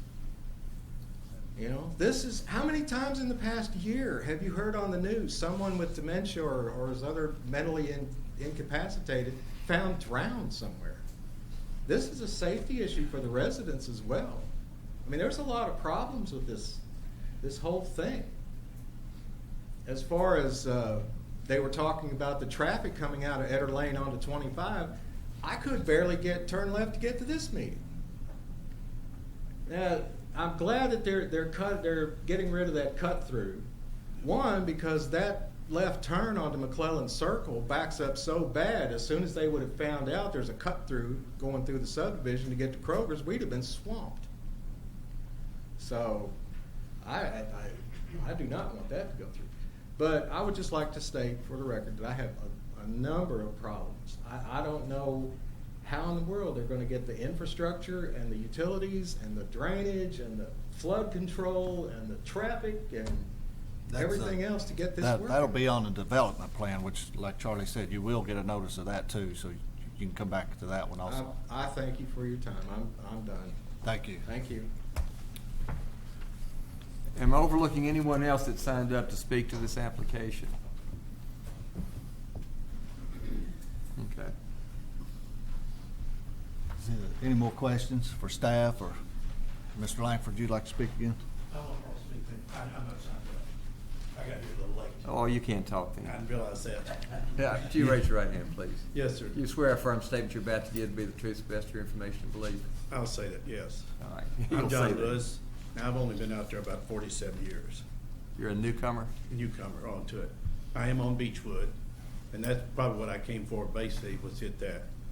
Now, does this property owner own that piece of property then? And is he willing to sell it if he's not gonna make a street out of it? Which piece of property are you A speaking little of? cut through? The cut through. The easement? That easement. Been there forever. Yeah. It's been there, if he's Well, willing. we know if it's he- been there 50 years. Yeah, I still can't believe at 2 years old you were out there maintaining it. You say you've maintained it for 50 years. He has been doing that, right. When we Mr. moved out there was 3 houses. Mr. Langford, 11 houses. you could probably answer that, couldn't you? Is it a possibility that they would be willing to sell that piece of property? That is not a part of the Giles. I didn't think it was. Right. So he's not willing to. Yeah, I'm not sure who would own that. Who owns it then? It's been, it, It would be a part of the original. yeah, of the development. original development, and it would have been dedicated perhaps on the plat, but not necessarily changed ownership. So whoever owned it when it was developed may well So- still so own it'd be it. under Everett Johnson then, right? Oh, that's right, Everjohn, yes, sir. I'd say it, well, the estate of, something of that sort, very likely so. Johnson and Bill Bevins. Yeah, Everett Johnson, Bill Bevins had the property. Okay. But it's a dedicated right away now. Yeah. Is there any possibility that this property can be connected to the other property that goes out at the stoplight on McClellan Drive? You're talking about through the Ball Homes development? Go Yeah, the across Ball the Homes bottom of it development. here and go in to be able to get out of that way for a development that would be a whole lot safer of getting out. So instead of getting out at Bevins Lane, going left at Go. Bevins Lane and coming out the other place. Right, possibility. That would sure It take a would whole probably lot- have to be connected down at the bottom somehow. Down at the bottom across Mr. there. Rich That could would probably. be a lot safer. I don't think they will. Go ahead. The, just to address your question, when the apartment complex, Hillendale apartment complex came in, Right. that's something that we looked at, and they didn't want the connection directly with, the kind of main. Church. Well, they didn't want a southern connection where they're showing the trail through because of the pump station, Right. but we did propose one if you were to extend Bevins Lane, but the church property was not interested. Right, okay, I And can so we went back and forth and we tried, but we couldn't force them to do that. I've looked at it, and I think it's the best development you've had so far on that property, and not terribly opposed, but traffic-wise, coming up Beechwood was not a safe, with no I sidewalks. don't think it would serve anybody's, and No, it's not gonna but- serve either party if, to have, they don't want that connection because they don't want the traffic or foot traffic or vehicle traffic, and you all don't want vehicle traffic either. Thank you. Thank you. Is there anyone else want to speak? If not, Mr. Langford, I think you have. 2 or 3 comments. The development plan, when it's presented, will address just about all of these issues: water runoff, handling their own water on their own property. That's always a requirement of the Planning Commission. The design engineers will work with the Planning Commission. They'll do everything they can to contain their own water. That's a requirement of the Planning Commission in all these developments. That will be done to the very best it can possibly be done. And that will be brought up at the development plan stage. Now, as far as Mr. Hargrove's concerned, Charlie couldn't have said it any better. The issues that were presented for that development and the statements that I made, whatever they were, he remembers them better than I do. But those statements were made as they pertain to that property. If that property developed that way, those restrictions were permanent. Unfortunately, or fortunately, as the case may be, property didn't develop that way. I did not make any misstatements. I never knowingly make misstatements to this planning commission because all these people are jotting them down. I wouldn't do that. So if Mr. Hargrove understood me to say that will be permanent residential property, he misunderstood me. It depends upon the development. If it develops that way, that's the way it'll be. But it didn't develop that way. He chose to sell it instead. And we're making statements tonight about this property. If it develops, it'll have to develop the way we're saying and the way you approve. If it don't develop, they don't apply. I'm really, I don't know what else I can say in response to Mr. Hargrove, except that I didn't make any mistakes.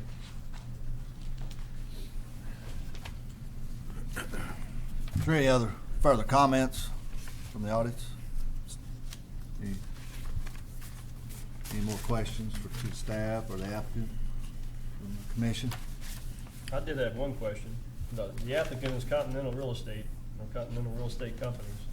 That is not the owner right now, is that correct? The owner is, Mr. Langford, could you answer that for us? is that correct? So the applicant would be looking to purchase it, assuming that it gets approved. Yeah, the contract's conditioned on all approvals from, the planning commission, development rights and so forth. Yeah. Right. Any other questions? And both parties will be bound by whatever conditions are placed on them.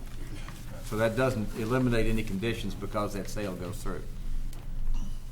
Mr. Chairman, since this is only a zone change that we're voting on, this little cut through, that's part of the development plan, is it not? And not something we're actually can vote on tonight? Well, as far as I understood, Matt, the zone change has to have this conceptual plan approved, and if there is many changes, am I right, Matt?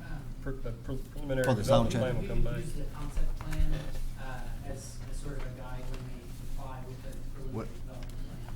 With their development. So we can say we don't want that cut through and Now's that the would time apply to, then. now's the time Yes. to do it, I think, right, Matt? It really doesn't hurt anything to put that as a condition tonight for the elimination of that Beechwood connection.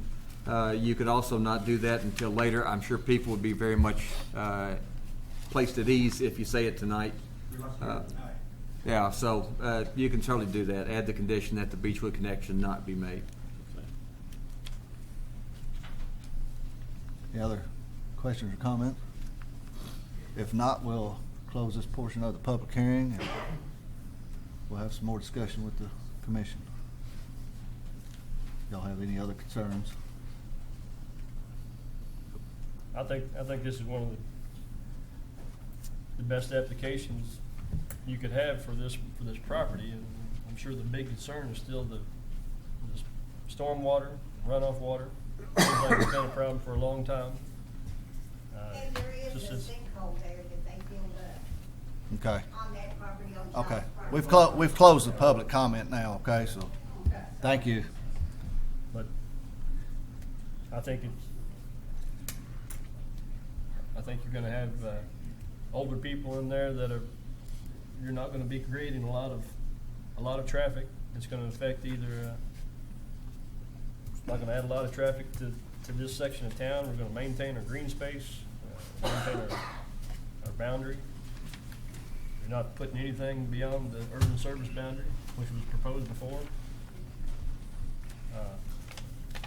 And it's probably a needed service. My big concern is still gonna be that the engineers can come up with a solution for runoff water. Yeah, that seems like the biggest concern. I'd like to say I agree with Mr. Smith. I think this is the best that we've seen for this property, and we have seen a couple of different preliminary development plans. I'm familiar with this type of property. I think for the existing residents, it's probably the best thing that could happen to it. It is going to be developed. Georgetown's growing, and with the other development that was planned, I would think would have been quite a bit different. This is going to be a very quiet, slow-running community. You're not going to have a lot of traffic. I'm in agreement not to do the Beechwood connection.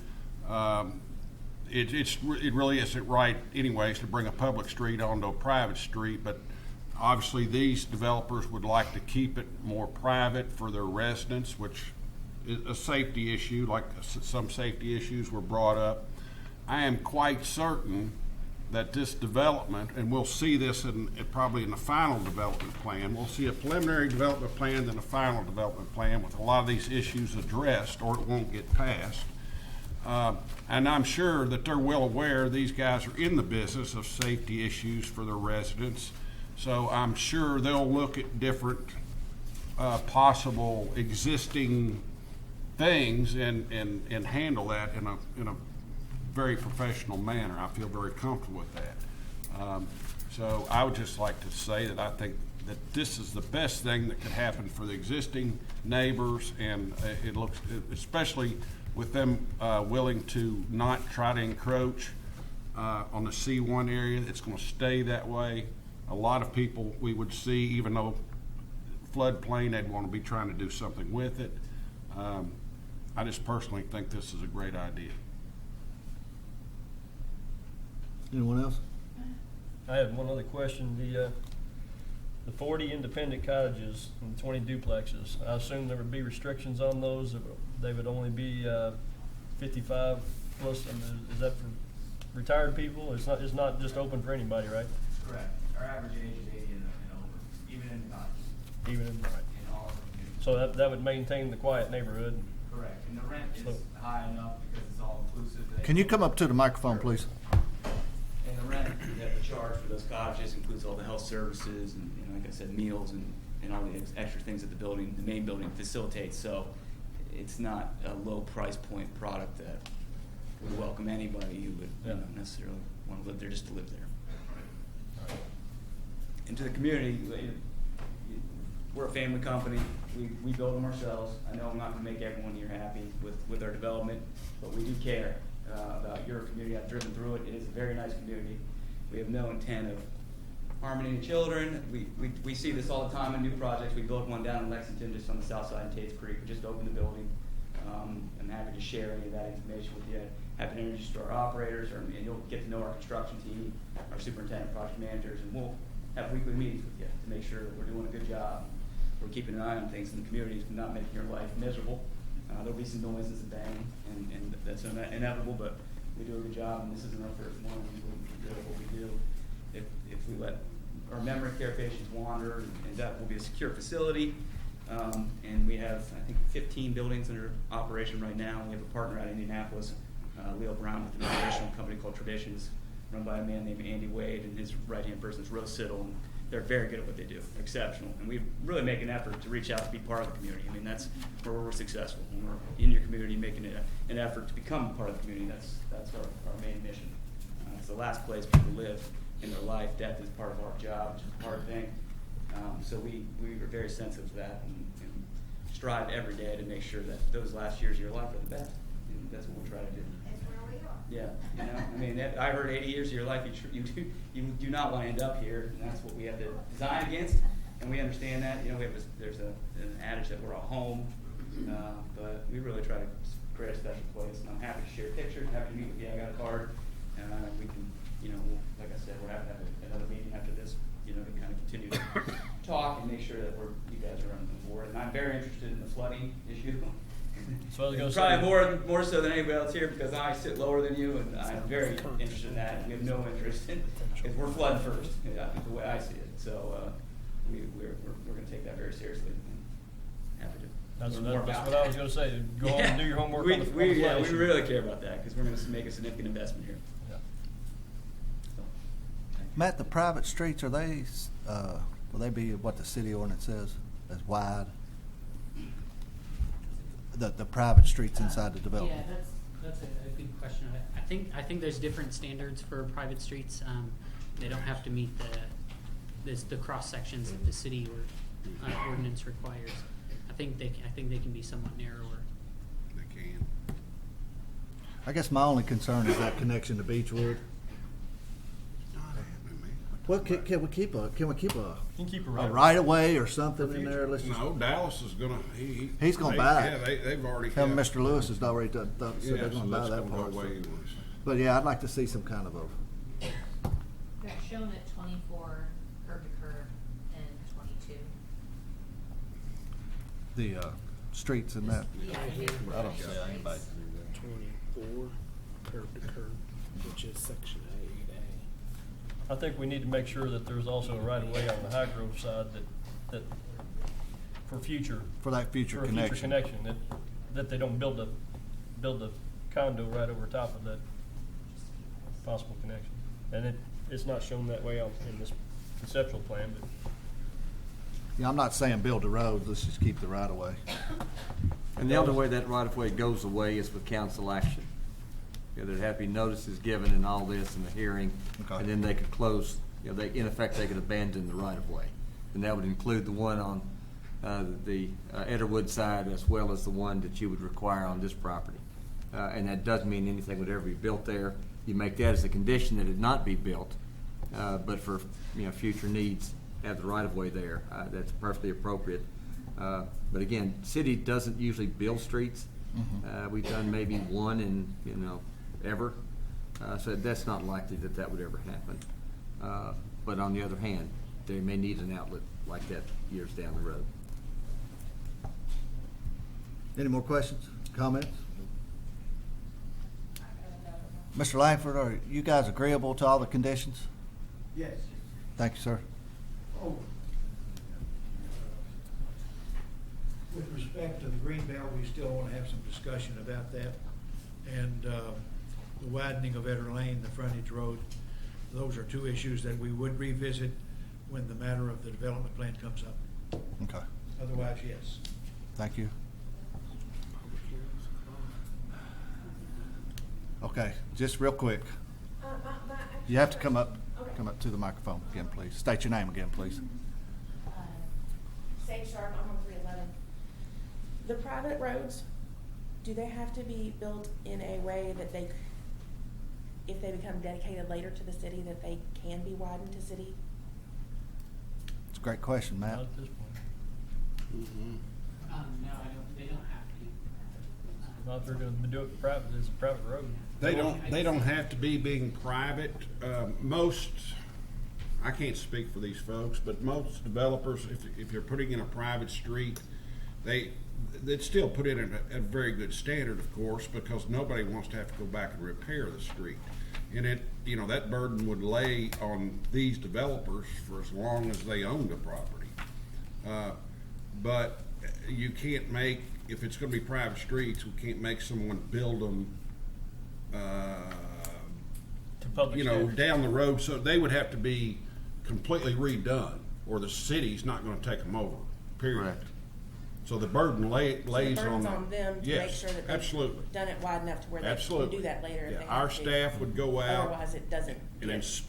inspect the streets, and Right, no, yeah. and so they would just have to, there'd be hardly any way, unless they go ahead, and they may build them the substructure to city standards, and then be able to widen them. But they I want- don't know that, They want it to be a private street because they don't want public access. that's the only They reason. want. I don't want them to have, I don't care, but I thought later, I also don't want to have to foot the bill for their Exactly. either. Yeah. Thank you. Any other questions, comments? One more. Yes, ma'am. Come back up. Come up to the thing, please. Saying they could widen Eder Lane, right? They'll have to. Mr. Langford. They'll have to. Just on where their property. adjoins Eder, Just on their property just line. on that side Okay. also. Those big trucks are all gonna come down through Eder Lane, am I correct? Big truck. During construction, they would, yes. And people park out on that road. I mean, it's a They problem wouldn't now necessarily come down that already. way. They could come Well, I mean, out- they may come the other come way. out I the mean, other way but as they'll well. be on that road to do the construction, and then I can't imagine them coming back. But at some point, yes, they'll be on that road for Okay, construction. when they start doing purposes. construction down there, if it does something to somebody's house around there, are they responsible for that? Well, sure, they can't do something to somebody's house. I mean, and if they do, of course, they're gonna be responsible. And it probably would be I mean, like good if they something came Lena in Park off, did at the swimming pool, are they? probably better if they came in off McClellan Circle. 'cause- We can instruct people to do that, our subs and contractors, we can work on that. If preferably keep the gate there, preferable for us to keep that gate so that even more secure that, so people aren't cutting through there, we're happy to do that too. Good. So, I think you'll need it. People will be using that for a cut. I agree, we have no interest in that either, and like I said, we can have our project manager and superintendent on site shut that down, so nobody's parking down in your neighborhood. All the big trucks, we can direct on 25 into the main entrance, and that can be something we can work on, make sure. Foundation too, people's houses, Sure. we'll all start doing stuff down there. The good, well, it's all single story structure, so it shouldn't be anything that's. Nah. If there's some rock, I guess that could be the one issue. That's more prevalent in Kentucky. Yep. It's definitely rock. Okay. Yep. That's what I'm told. Yep. All right. We got any other comments from the commission? Staff, you got anything else? If there's no more. Can we add a condition in there that the connection will not be made, or does that need to be stated? Yeah, you can add that. So that could be And make it in your motion if you're gonna make a motion. condition 13. Mr. Chair, I'd like to make a motion, please. Yes, sir, Mr. Shirley. Let me find it. To approve the proposed zone change with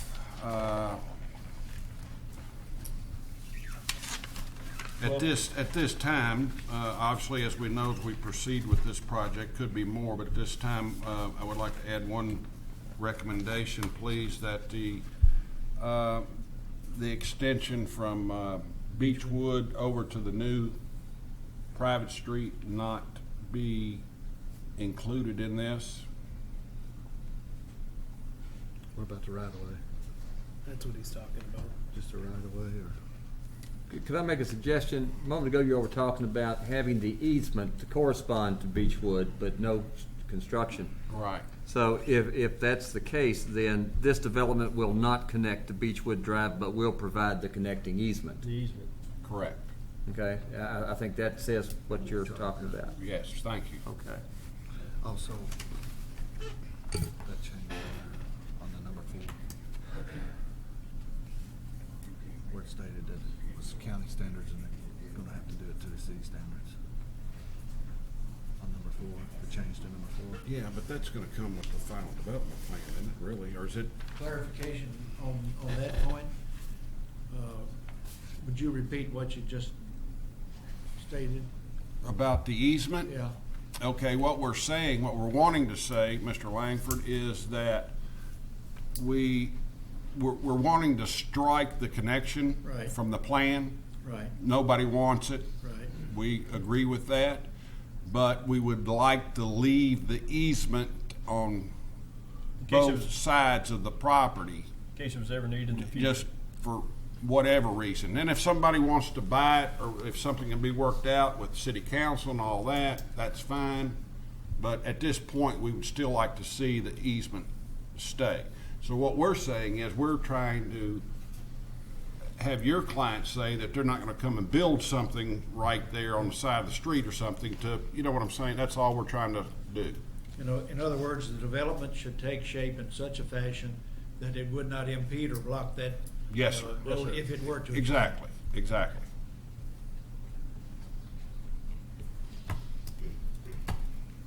So everybody got that? 13 conditions of approval? I second the motion. We have a second by Ms. Mizell. We'll do a roll call. Yes vote is for approval. Mr. Wiseman? Yes. Mr. Cannon? Yes. Mr. Moran? Yes. Mr. Shirley? Yes. Mr. Solsky? Yes. Mr. Smith? Yes. Mr. Caldwell? Yes. Ms. Mizell? Yes. Chair votes yes also. Motion is approved.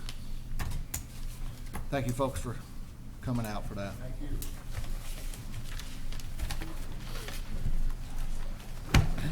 Bruce, could we take a small break, Mr. Chairman? Yes, sir, we can take a 5-minute break. No, we don't take a break.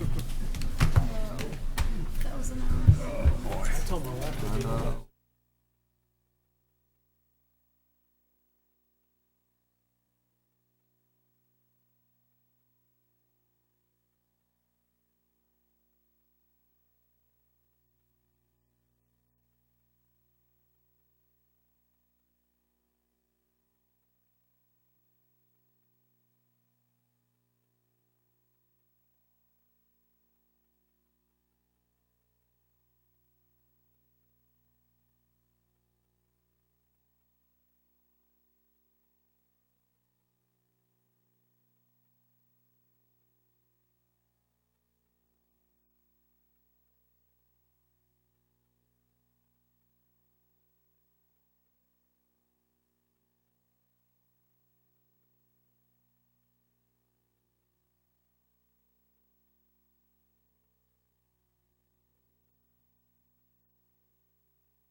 Next item of business is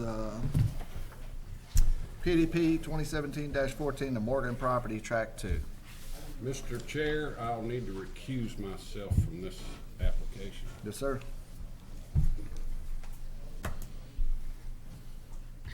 All right. This application, what the applicant is proposing is a 3,750 square foot retail/restaurant building. The location is on the south side of Paris Pike, just east of Elkhorn Creek.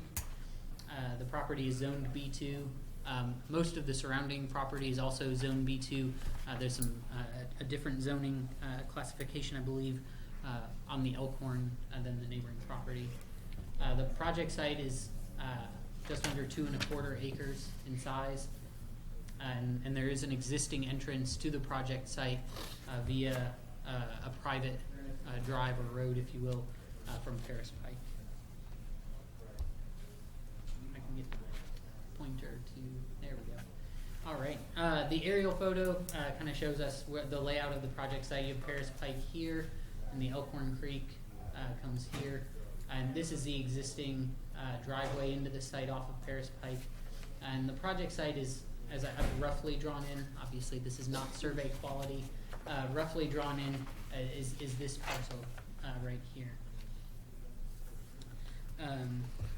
Yes. Looking at the applicant's development plan, so this kind of shows two separate buildings on it. This front part we can talk about briefly as a sort of background was what they called the Morgan Property Tract 1. Door shut. Yeah.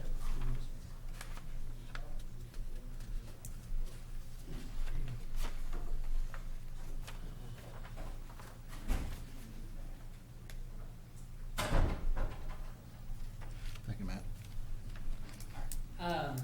Yeah, the Tract 1 property, I believe in Joe's staff report, said the property first received preliminary approval back in 1980.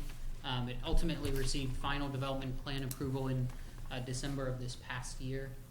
And so with this preliminary application, the applicant is looking to establish or looking to build this building with the associated parking areas with this development plan, as well as extend the driveway back further on the property.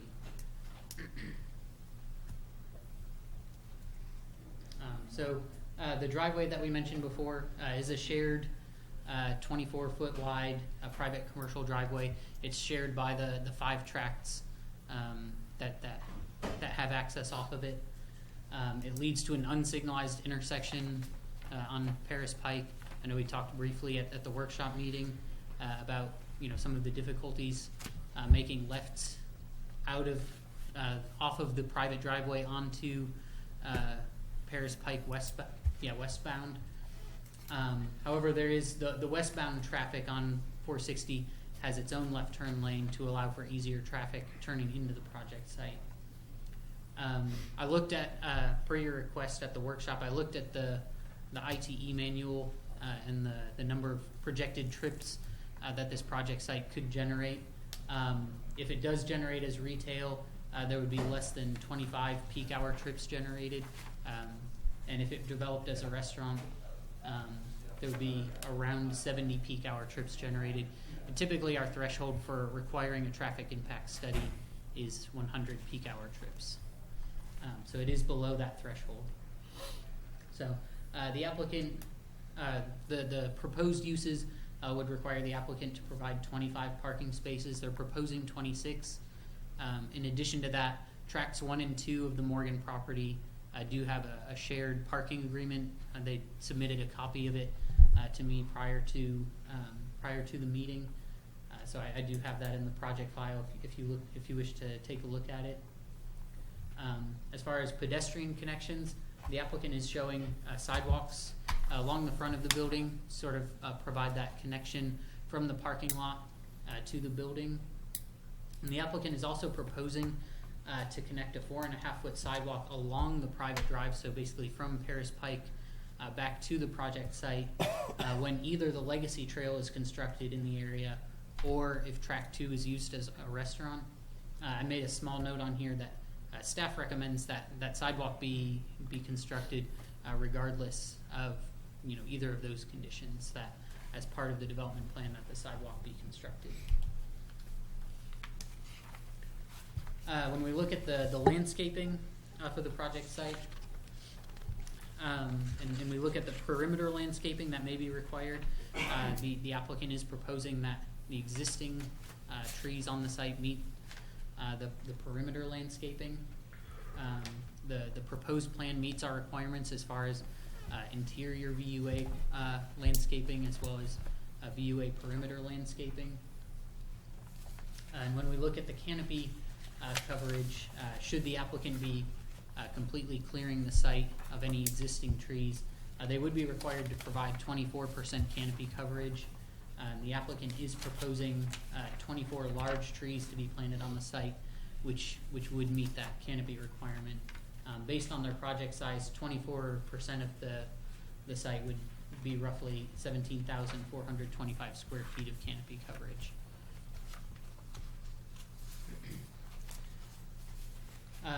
The applicants would be required to submit a final stormwater management plan with their final development plan. Should you approve the preliminary plan? I know there are some issues regarding the floodplain with this project site.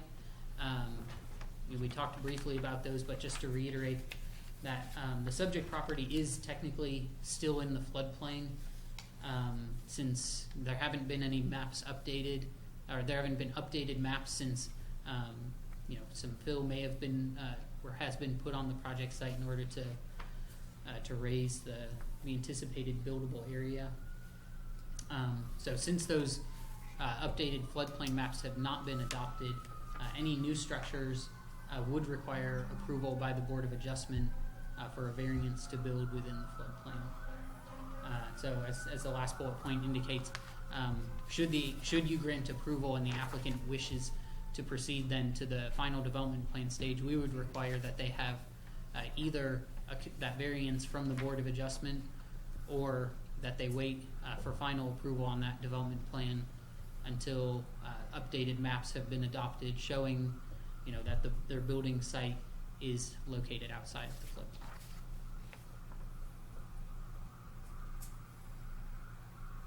With those things in mind, we recommend approval of their preliminary development plan.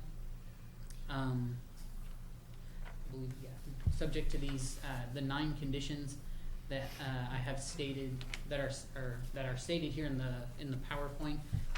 Condition 9 is different, is a new one that's not in your staff report, and that basically reiterates what I just said regarding their need for either a variance or to wait until an updated floodplain map shows them not, to be in the building sites to not be in the flood in the 100-year floodplain. Is that all? Yep. Any questions for Matt? Thank you, Matt. The applicant here to speak?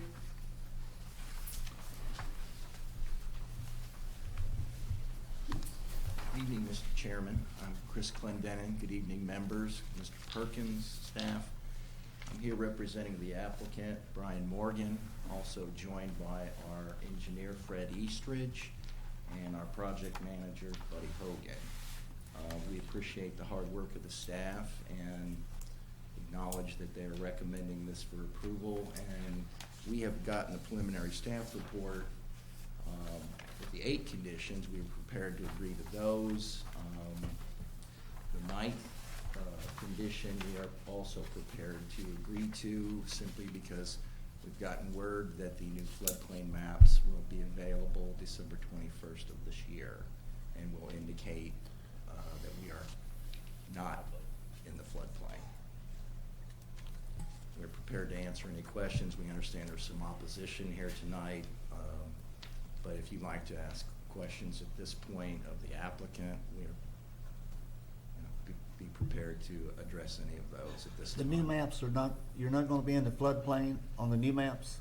Yes, sir. That's our understanding. And our engineer can speak to that if you'd like to address that to him. But the fill that will be added will show on the new floodplain map that our project will not be in the floodplain. And Arby's will still be in the floodplain. Well, I can't Is that right? speak to Arby's, but It's right behind you. I understand that, but the elevation, the fill is going to elevate our project to the point where we are out of the floodplain. No, you just said the fill that will be added. There's going to There's be more. There's fill that has been. Right. that Oh, you said has will been be, added. so I didn't know if you were adding more. There's a possibility that there may be added more. I believe that there may be added, more fill added. I don't think it's all been added to this point. Is that correct? So you've got to be from 0 ground level where you started to a certain height. Yes. Is that correct? Yes. Charlie, I have noticed last few years they've added fill. Can they do that? Just freely, anybody can continue to add dirt and rock and without No, I don't, permit? I don't think anybody can do that, but I think the state can permit that. Yes, Okay. and we do have a permit. Yeah. Because that was a question I had, as well as, and I think I asked Matt this earlier, if we have the letters from the state showing that this was approved via the flood issues and waters, because I know in 2015 it was flooded pretty badly. Correct. No, sir, people cannot fill in the floodplain without a letter from the State Division of Water. Mr. granting you Eastridge, I'm state Fred your name. Eastridge, I'm sorry. Thank you. I'm sorry. Without granting you permission to grant fill in the floodplain. And when you do that, the Division of Water looks at the fill material, what's going on, and ensures that there's not gonna be any damage to the adjacent properties. Because I know when we covered this at the workshop, and please, Matt, correct me if I'm wrong, there's been an island created there Yes. that will get you out of the floodplain, but as far as I'm concerned, I think everything around it's still in the floodplain, so it's kind of interesting. And we have that letter, Matt, that allowed them to do that? It's possible that Ben has it. They do, you do have it. Yes. Okay. I have a copy of the permit. Sure, if you'd pass like. it around, I'm sure everybody wants to Sure. see it. I have copies. Can you hold my stuff? Okay, thank you. Let me- I don't know if I have enough for everyone, but I have several copies. One would be fine. Okay. There you are, sir. To do this, the state does that. And who in Georgetown or city limits, do they get a letter from it Yes. saying it's okay? They get the letter that you're gonna be seeing. So who does that go to? Who's that letter go to It exactly? goes to the planning commission engineer. To Ben. Or It it might probably even went go to, to would the have went to mayor. Brett, It right? probably went to Brent Wait a in this minute. case. Brent Combs. We went, sent it to Brent, but there should be a copy in the office. Oh, there is. Okay. Just out of curiosity, with all the land there is, why would one, if I was gonna invest money, I'm not sure why I would even think about building in a place that, not if, but when, will flood all around it. I mean, what's the, Well, this property doesn't make was bought by sense. Mr. Morgan back in the early nineties, But at that time. So flooding at that time wasn't a big a deal. Now it is. In nineties? I'm assuming 97 that property, I'm sorry? probably 97, my guess is that property flooded. Yeah, oh, I'm sure it did. That's my, Anything along Creek. I hear you, I hear you. Any other questions for the applicant? Now, there's also was a letter, and again, Matt said, I don't think you have it, Matt, from the state about the flooding, where it was and I'm sure the people who are here probably speak against may have it. My understanding, there was some confusion with what was approved and what wasn't approved. So if you don't know what I'm talking about, I think a couple people behind you may bring that up after you sit Well, it's down. very clear what was approved. It was approved to put fill on the site to elevation, above the flood elevation. And we have a new permit from the Division of Water, it gives us permission to finish the parking lot, putting the building in, and it states it very clearly on the permit. Maybe that's probably the letter referred to. Matt, you don't have a copy of that letter, or do you? I mean, I don't have one with me. So it's possible Ben, or it's likely Ben has it, but He does, he has it.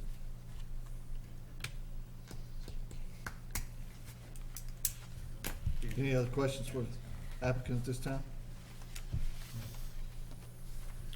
Thanks, sir. Thank you. Charlie, I guess we'll hear some public comment. Well, I know of one. I believe you stood up earlier, didn't you, sir? You were Kenneth Tracy?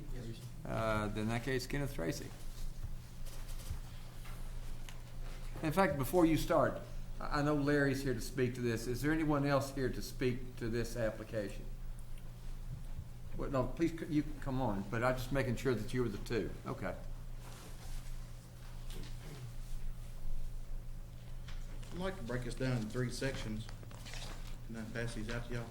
Yes, sir.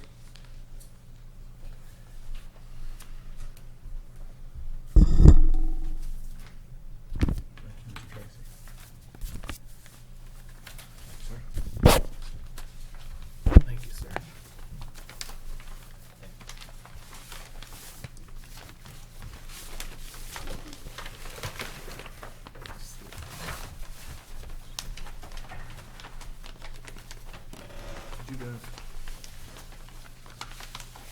Did you have one for these folks? For who? For the applicant? Did you No, I have one for them.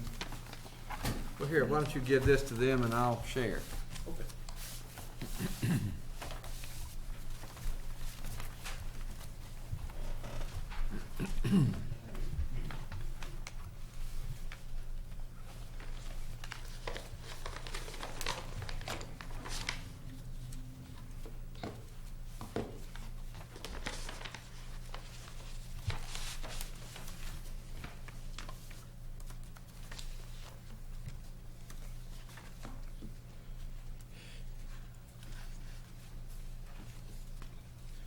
Back in '09, they come in front of you with Brent Combs as the engineer.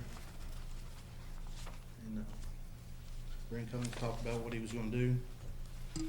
Basically, he was gonna just raise this property 6 inches, maybe just a little higher. As you can tell by the plan he turned in, some of his site evaluations showed more fill than what he actually turned in.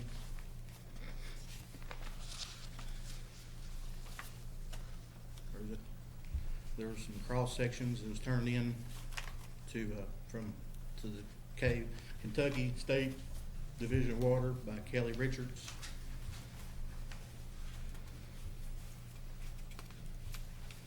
The permits was signed, I think in late 012, 013 by Brent Combs. The cross-section data and stuff that was turned into the state was from Kelly Richard, which worked for Brent Combs at Thoroughbred. This was a conflict of interest.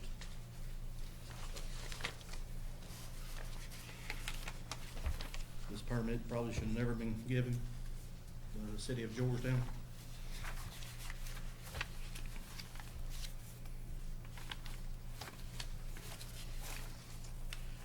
At that time, the permit was for the 2014 flood map.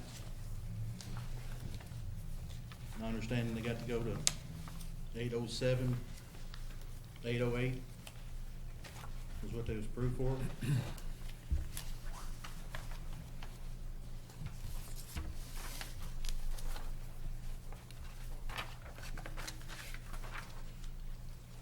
I've put some data in there from the number 6. But the situation with Brent Combs and Kelly Richard and the violations that happened, and this one wasn't caught, this was one of them.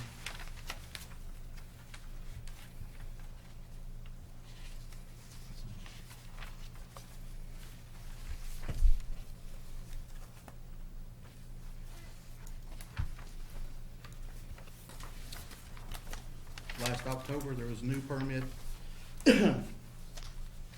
After theirs expired, there was a new permit that was signed and turned into the Division of Water by Brent Combs. And that was for the 2016, the new flood map for 2016, which is not adopted by Georgetown yet. my understanding, will not be adopted until the spring of 2018. Number 10 is a letter from Ben stating that. And it kind of shows the differences between the old flood map and the new flood map on the pictures. Arby's and Plum Tree and some of Larry Osher's property was out of it. The new one puts them in it and also puts this property in the floodway.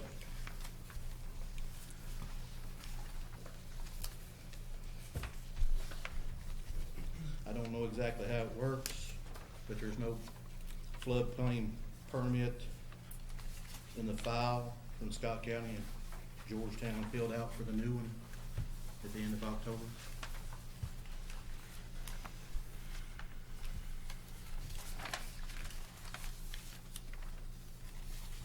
Also, Brian with the planning staff back in '09 asked for a no impact, no rise certificate. I don't believe I've seen that.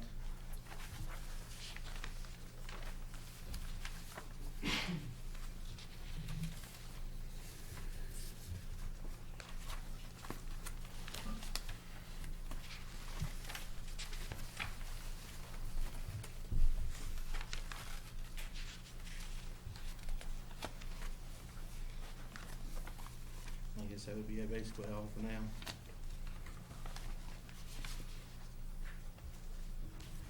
Do you have any questions? Does anyone have any questions for Mr. Tracy? What is your position? Are you a local? I'm right beside it. I'm right behind Arby's.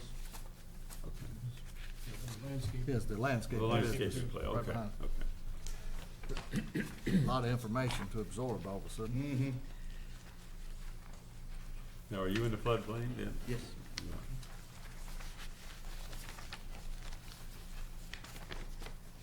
And you're opposing this application? I'm How not is that opposed to different? him building, I'm opposed to the way it went about. And then like his track 1 plan, I've got information on it, it didn't approve all the conditions, but it still got approved.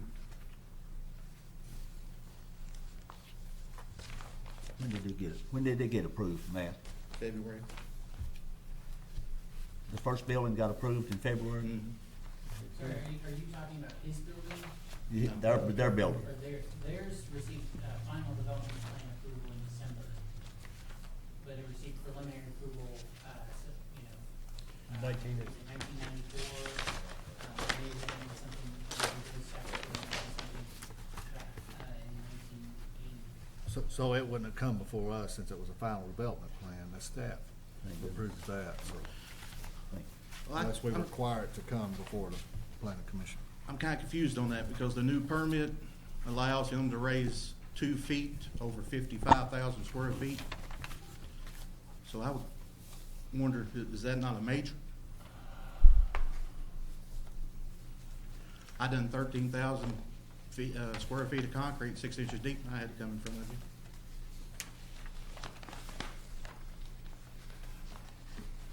You did what now? 13,000 square feet of concrete, and that was 6 inches deep. I had to come in front of you for a major. I mean, I think that's what they're applying for now, is the same thing that you applied for Is what? before the planning commission. It is Yeah, a plan. yours was a development plan, yeah. And what they're applying for now is a development plan. Yeah, the development plan is going on this field, which is going up another 2 feet, all the way to the back. Okay. Right now it's at 8. Well, some of it's already raised up. Some of the pads are up to 812. Behind the second pad, that's at 807. It's gonna have to be raised up another 3 feet all the way to the Yeah, trailer I park. think I seen as low as 805 or something on that. It's on that 801 map. over the corner. Yeah. Matt, did you say track 1? When was that one approved? When did it receive preliminary approval? Is that the 97. I think it's, 80s and then amended in '09? Is that what I'm reading? yes. Yes. Sorry, I was thinking I'm making something else. I know the most recent preliminary approval for that was in '09. If you'll go back on my staff report from February, you'll see where Joe said he approved the final development plan for track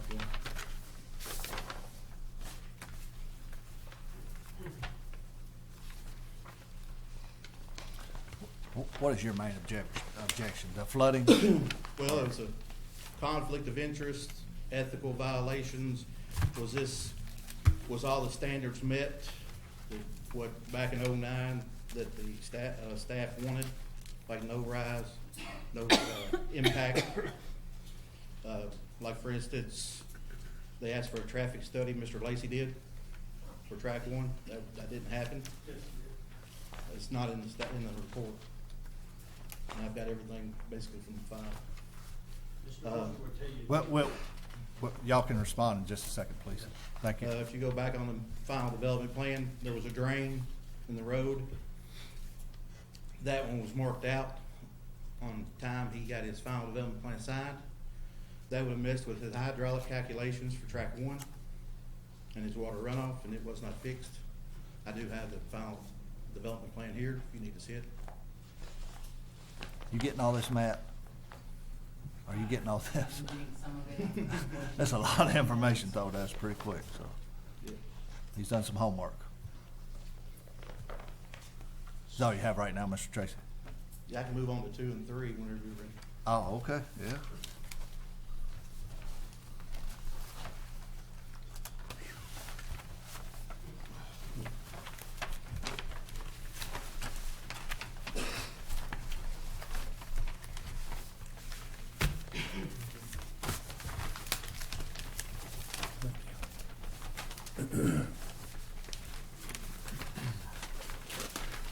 Is there 2 of these?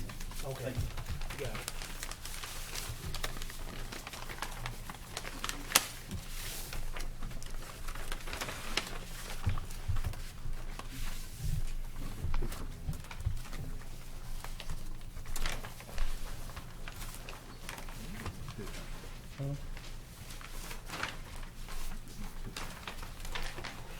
Maybe it's still in the envelope. Nope. Mr. Tracy, there's pictures in some envelopes, but not in others. I didn't have all of them. Okay. Figured maybe y'all could share. We can. Made all this, but we should make a share pictures. Hey, a lot of time. The stormwater pipe and the 15-foot easement on track 1 still is not put with the actual pipe that's in the ground. This was brought about back in 2009. It wasn't fixed. They still exactly, I don't think, know where it's at and where it's coming out of over to Creek. If they have, it hasn't been marked. They've kind of got a 45 in the plan, but there's no junction box in the drainage pipe. Can't go at a 45. They say there was a no impact certificate. I haven't seen it. Mr. Lacy conditioned in an '09 asked for a traffic study. It was not in there.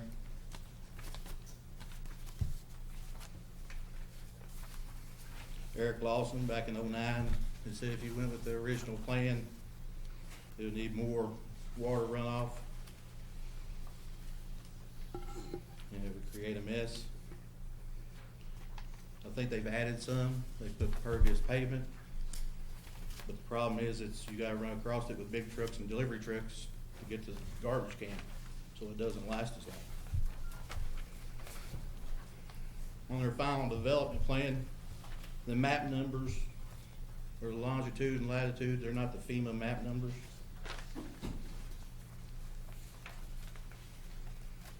In September to late September of 2016, there was fill placed over the 808 and took some of it to as much as 812. And I have pictures to show you about that.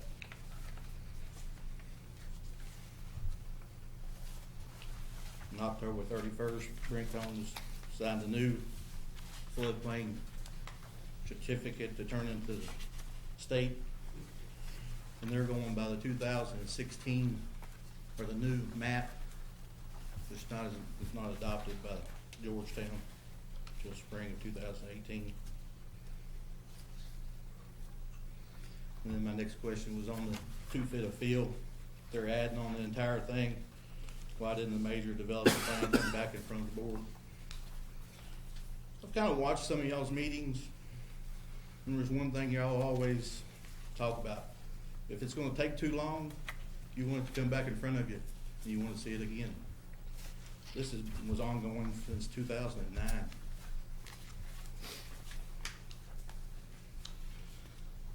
On their development plan, they had a thing out there about the division of water to turn something into FEMA.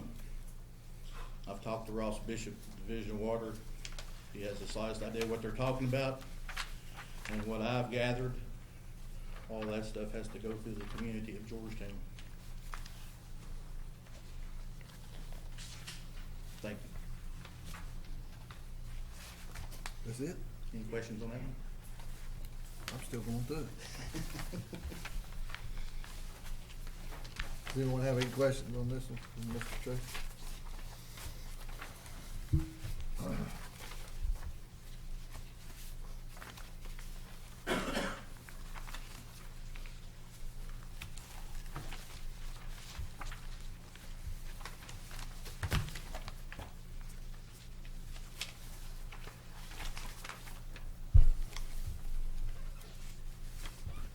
Who gets all these copies? Like he's got for us. Who gets, somebody in Georgetown or somebody has got to get these copies? You know, Charlie? Which ones? All these. The Some- documents. Some come from the Division of Water, some come from over at the Planning Commission.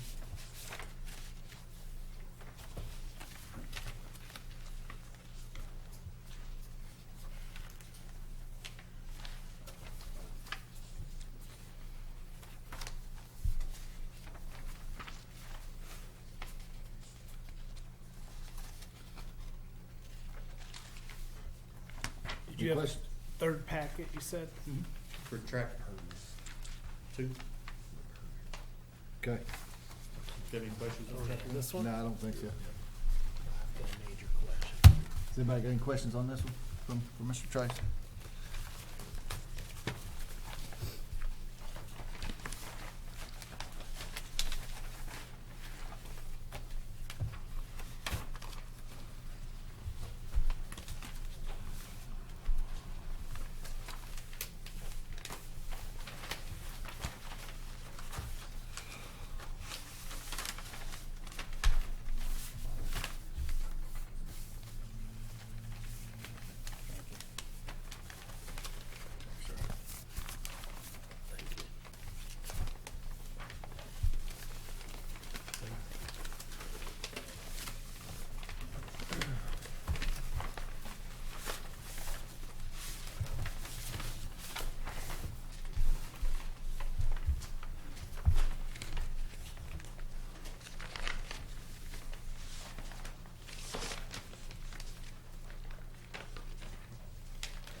Back in February, when I went in front of Board of Adjustment for my conditional use permit, 2 or 3 of the members, Matt was there, just spoke up and said something about making it, that area down there, trying to get one sign.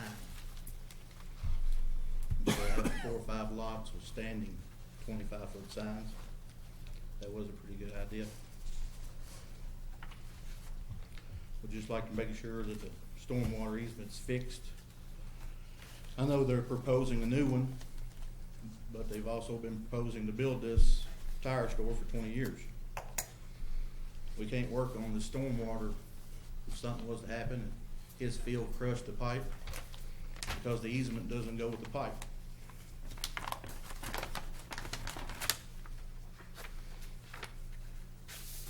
Track 2 doesn't add any type of new drainage. take care of a lot of the water that's gonna end up running down the road. Some of it might not run down the road because there's a big pile of field back there, but Division Water stated that he would have to move. And by my research, it's been there at least before the flood of 2015.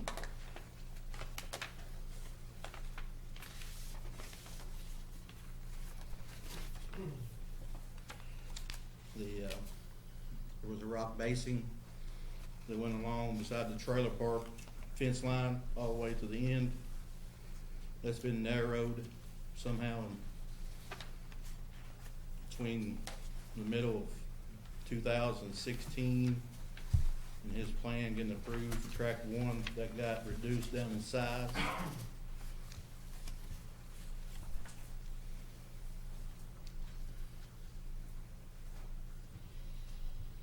His new plan calls for the elevation in the road to be at 807, and I believe the concrete's at 8065, so it'll make it hard to run uphill toward that rock basin in the back when it's put in.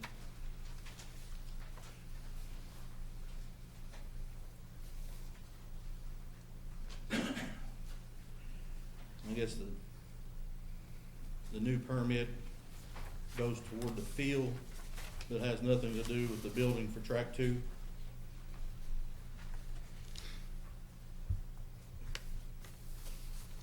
I've seen they done some paperwork for the adjoining parking lots. But I think it's gonna run into the same problems we have with the road. There's no maintenance agreement for the parking lots or the road. I know the rest of the road going to the trailer park was added, the easement was added in 1996, at the time that Mr. Morgan bought track 2.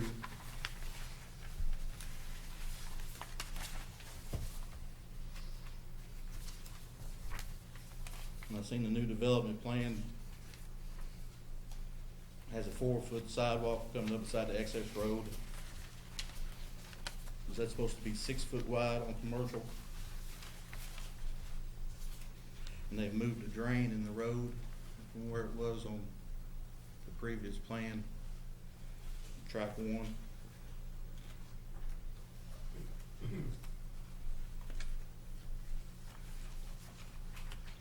take any questions.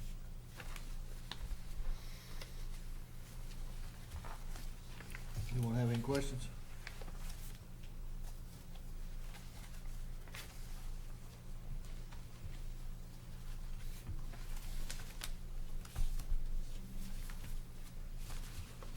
Probably got questions, I'm just running way behind.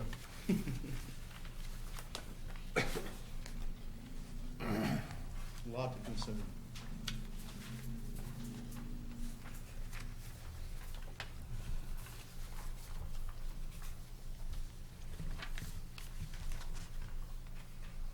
I guess anyone's got any questions right now, Mr. Tracy? Thank you for all this information.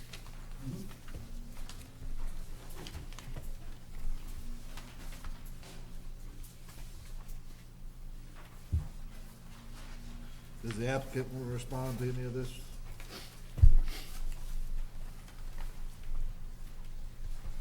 Number one, I take very great exception to him calling Brent Combs a nephew. Brent Combs is a professional engineer. He operates that way, and he always has operated that way. At the time that he did not do the work. He was not part of the Thoroughbred Engineers. He was your planning commission engineer. Kelly Richard was a surveyor operating under the name of Thoroughbred. He provided the survey of the existing ground elevations at that time to submit to the Division of Water so they could run the hydrology to assure that the flood material put in there was not going to raise the flood elevation or cause a problem.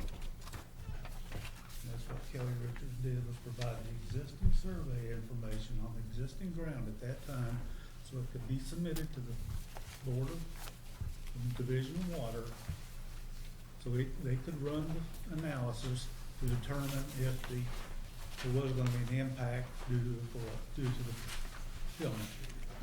There was no impact, so they granted us a permit to fill in the floodplain.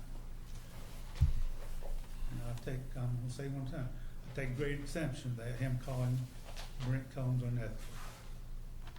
That's just not right. Now, and the other things is, pipe in there that drains side of the road, it was put in there. The final record plat was prepared a long time ago, it showed a storm drainage easement. So if it's not in there, we've tried to look for it, we haven't been able to find it. No telling where it is, but if you'll bring up our plan, and it's draining the property. We're proposing to put in, oh, yes. It's right there. Top right. What we're planning to do is there's the existing inlet, and the existing pipe runs somewhere through here. See, there's a storm sewer easement right there. What we propose to do is bring it over, bring it out and dig a lake there. You did comment, at this time, we had the inlet here, back in the back. When this came in, and the planning staff asked us to put the sidewalk in, we had to move the inlet out, further out to accommodate the sidewalk. Just to accommodate what the planning staff wanted done, is to have a sidewalk in here for pedestrians to walk out. So that facilitated the movement of that inlet. All fill in here was permitted by the State Division of Water. We have not done anything illegal. We have not violated any laws. Everything that's been done on this property has been done under the jurisdiction of the Division of Water and their permitting process in the city of Georgetown engineering. We have had an old development plan that was filed. We still brought it up. We filed a final development plan for phase 1. Now we're coming back and asking for a preliminary development plan on phase 2. We have permission to fill this area in. And that's what's been done, being done. We're not violating anything. We're doing what we're saying we're supposed to do. We're living with what we're supposed to do. And that's what it is. Question I have for you, Mr. Eastridge. In this last and most recent permit issued December 2016, expiring on December of 2017, permit number 26440P, it mentions that your placement of fill for an approximate space of 100 feet by 550 feet. Yes. If I measured the property close, on the north side it's 540 feet. On both the east and west side, looks like it's about 90 feet. And on, of course, the south side, it's a little longer because it's about 720 feet. This permit gives you permission for 100 by 550 to construct an approximate building of 5,000 square foot. Well, track 1 is 5,000 square foot. Track 2 is 3,750, which is 8,750 square footage, which permit only allows 5,000 square foot Permit building. is for building track 1 only, and the filling of this area right in here. But the property itself, the whole track, and if the track isn't spelled out, you have coordinates, which doesn't do me a lot of good. But the whole property is 550 by 90 per se. They scaled it off at Division of Water. But they said 5,000 square foot, and I've got 8,750 in But we're with only 2 asking buildings. for one building. But based on the permit, it says 5,000 square foot. Whether it's 1 building or 2, that's the size of the lot, 100 by 550. Right. That's to fill the whole site. Right, but you've got 8,750 square foot of building on there. Right. Right there. But the permit only allows you 5,000. 500 by 500. It says the lot is 100 feet, and I'm reading it verbatim here, wide by 550 feet long. And I just did the math with your scale. That's 15. The lot is 540 feet from east to west, and on the small side, and 720 feet on the wider end. And then on both the west and east side, they're both roughly 90 foot deep. So that's 500 by 100 is 55,000 square feet. Right, and it says for construction of a building of 5,000 square foot building. You've got two buildings on there. No, You're asking for 87, We if I, have not made an application to them for the building of the second building. but in the application, it says you're putting the fill there to construct an approximately 5,000 square foot building on 100 by 550. I've got two buildings that are 8750. Am I reading something wrong? Yes, sir, at the time that we made the application, we asked for the filling of the whole site, Right. 55,000 square feet, and the construction of the phase one building only. Right. We have not made application to the Division of Water for the permit to build along Cross Street with phase two building. So you put fill on the property, Yes. asking and saying you're gonna build a 5,000 square building, which you did get approval for in '09, correct, Charlie? Is that what I'm hearing, '09? I think that's what they said. So the permit is dated 16 for a building that was approved back in '09, and you just recently put the fill on there since '09. It hasn't been prior to '09. So you asked for the fill to be put there, I guess, in a permit that's dated 16 for a building for 5,000 square foot that you already had approval on, yet you're here tonight asking us to approve a 3,750 foot square building, which is way above and beyond the 5,000 that you're. We'll have to make another application for another permit. Well, shouldn't you have a permit that says that you were putting fill on property that was expected to have 8750? At the time the permit was, Does that make sense? No. Am I not making sense? no, we'll go back and ask for the permit from the Division of Water to build the second building with the approval. But if you're here in front of me asking us today for approval of putting a 3750 building, shouldn't you've already had the approval from the Department of Environmental Protection to put the fill there before you put it there? We have a permission to put the building. Charlie, am I? Well, I mean, I understand both of you, and I'm not yet sure just where it's I guess missing. what I maybe correct me if I'm wrong. If I read Matt's write-up, let me grab it here. It says this property, track one, was approved for final development in the 80s, then amended in '09. Then it goes on to say track one and two have had fill placed to bring them out of the 100-year flood, which I'm okay with that, maybe. And then, but then it says all 5 lots, including track 2, are zoned B2 commercial. If we're sitting here actually looking for approval of the 3750, this permit saying that they had permission to fill a 100-foot wide by 550-foot long property with landfill for the construction of a approximately 5,000 square foot commercial building. All right. They've already got the building approved in '09. Right. And they're here today, not for the 5,000 square foot building, but for the another 3750. No, I understand what you're saying. And my first question would be, because the way that's worded, they're approving the fill, and it's for that building. It's not necessarily they're only approving that building. So my first question is, are they approving the building, or are they just approving the fill that's going to be for that building? And it, Approving the field for the total site and the building. and the, Okay. and the first building. All right. Now, in that case, your question, but you've only got 5, and that's already covered by the first building you've got Correct. permission for. It's not there yet, but you've got permission for it. This would exceed the permit. Fred's saying he understands that. They've got to go back and I guess have that permit amended to get the extra square footage. Right. And my question then becomes, all right, yes, I guess you've got to do that ultimately, but could you in the meantime, if you will, put the first building you got approval for that hasn't been built, if you will, put that kind of like in a box someplace, build what they're asking for now. I guess you might say put the original But I approved guess plan when I on the asked plans. earlier for it, did you have a permit to drop the fill there? And you said yes to me, but this isn't the permit for the 3750 building. That's correct. This is the permit, but you have fill on that back lot already. But we have, that's a permit to put the field on the lot. I think what he's saying is that they got a permit, and I'm still not up on exactly all the language, but what I'm hearing is that they got the permit for the fill for both, and only the building approval on Track one. That's what I'm hearing.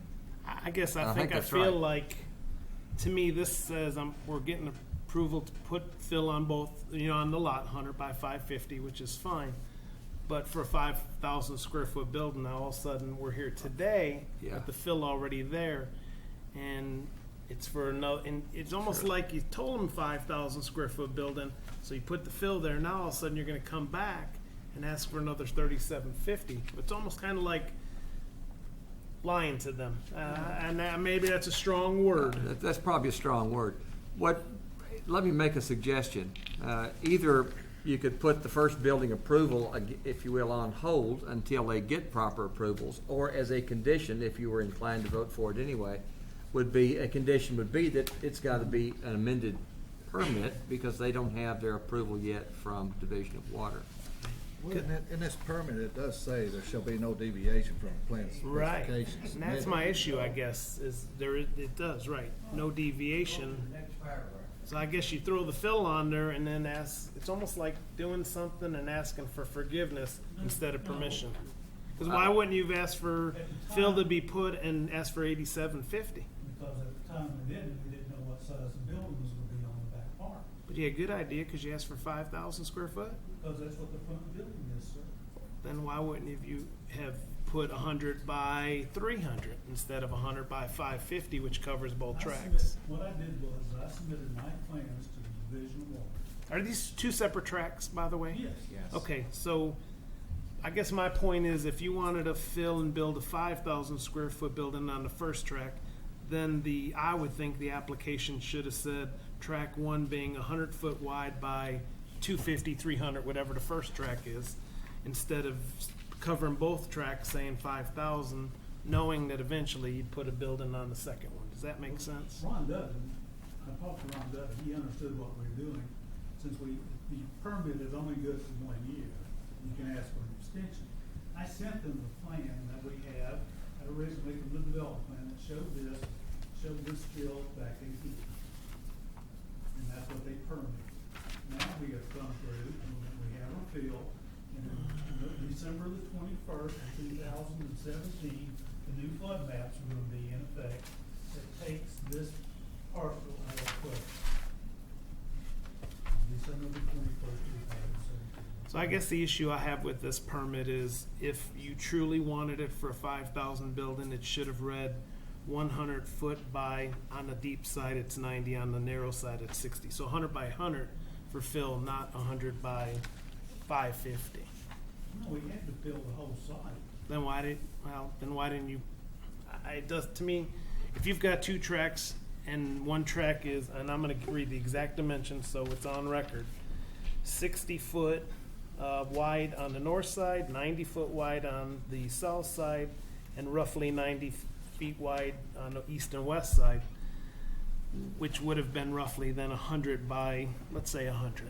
Could have said, I need a permit 100 by 100 to put fill on to build an approximate 5,000 square foot. Instead, you said 100 by 550 for approval of the 5,000 square foot building, but I guess there's, and maybe this word will sound a little better, took advantage of the permit and covered both tracts of land. You're forgetting the permit before that. No, that's including parking lot, Steve. The permit before it asked for permission to build the whole area also, but we didn't ask for permission to build the building. Right, but I guess just here you asked for. We came back and asked to build the building. Now, if we get approval, we'll go back and get approval from the Division of Water to build a second. But I think, I guess to Commissioner Jones is it should not deviate from this. So this property saying 100 by 550 not to exceed, actually to construct approximately 5,000 square foot commercial building, and now you're here in front of us asking for another 3,750. Right. So it's deviating from this permit. Not what, that's what we're gonna build on that permit. I would disagree. Maybe I'm wrong. We can't build the second building until we get the revised permit, get a permission of your development plan.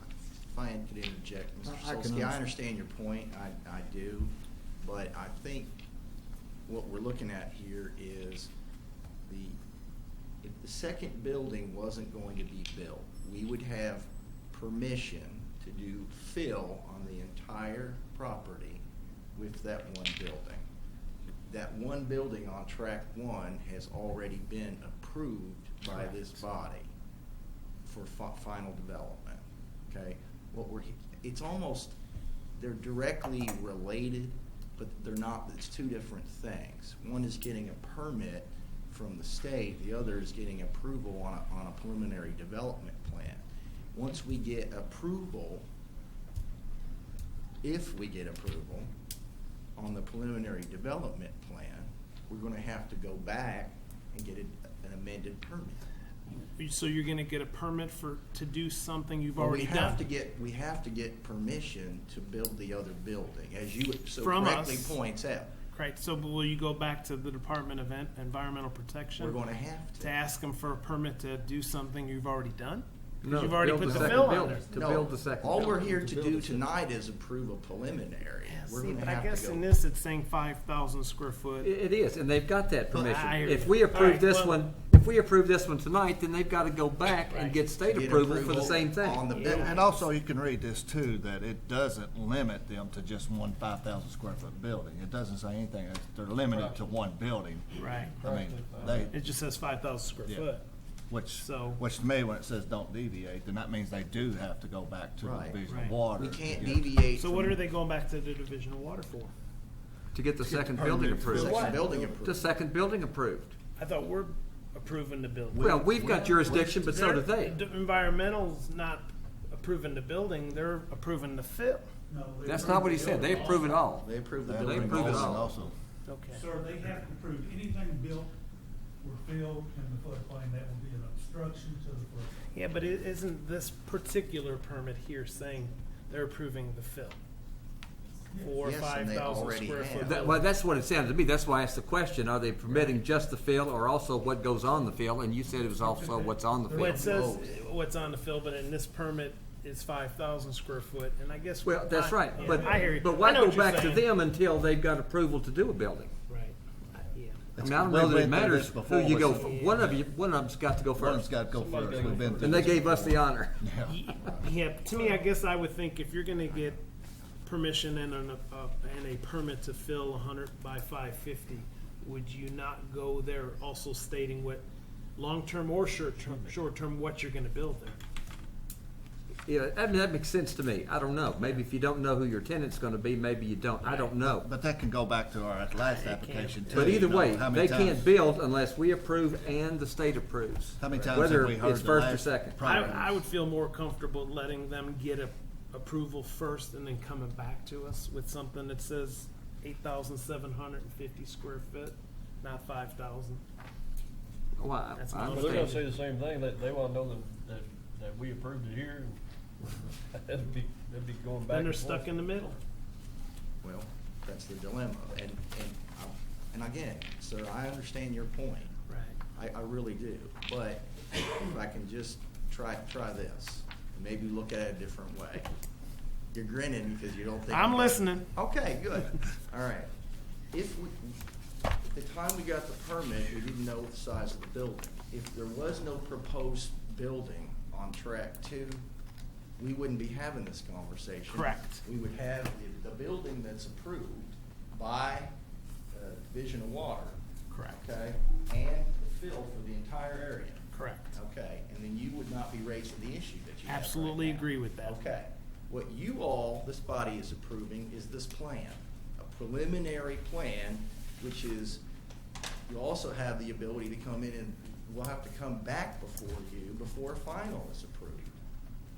Well, I'm sorry. No. I misspoke. Okay, so what I am trying to say to you is this. Someone's gonna have to approve something first. We're here asking you to approve this preliminary this evening. We have the proposed building approved, the fill for the entire property approved. We're gonna have to go back to Division of Water, let them know that we're going to build this 3,750 square foot building on track 2. You're correct, we don't have a permit for that. And we'll have to go back in front of that, make that application to that body. So just the way I read it and the way I feel, and maybe you're gonna disagree with me, I'll make a motion to decline the application because I Well, really. We got more people. Yeah, we got more people. I'm gonna, all right, go. We're not Go. there. Slow down, just slow down. Well, it's past my supper. I know it. I'm getting hungry too. Well, I'm obviously not gonna convince Mr. Sulsky. Yeah, Okay. not this time, maybe next time. Maybe next time. All right. Mr. Tracy would like to speak again, please. Don't like. I'd like to give these pictures to you. This is what he turned into the Division of Water in the first permit back in 2012. This is what he had done when I bought my property. He already filled it up, most of it. As far as Mr. Combs goes, this is not from me. This is in my understanding, the Magazine of Shame.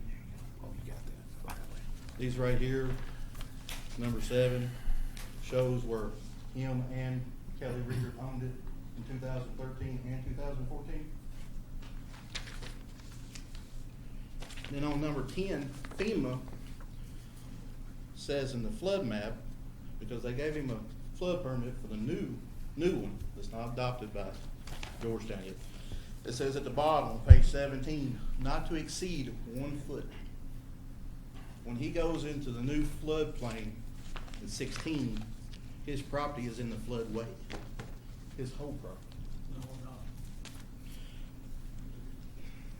Here's a picture for you. And you've got it up there. It'll be in that packet, number 10, a picture of it showing the entire thing in the floodway. You got my map.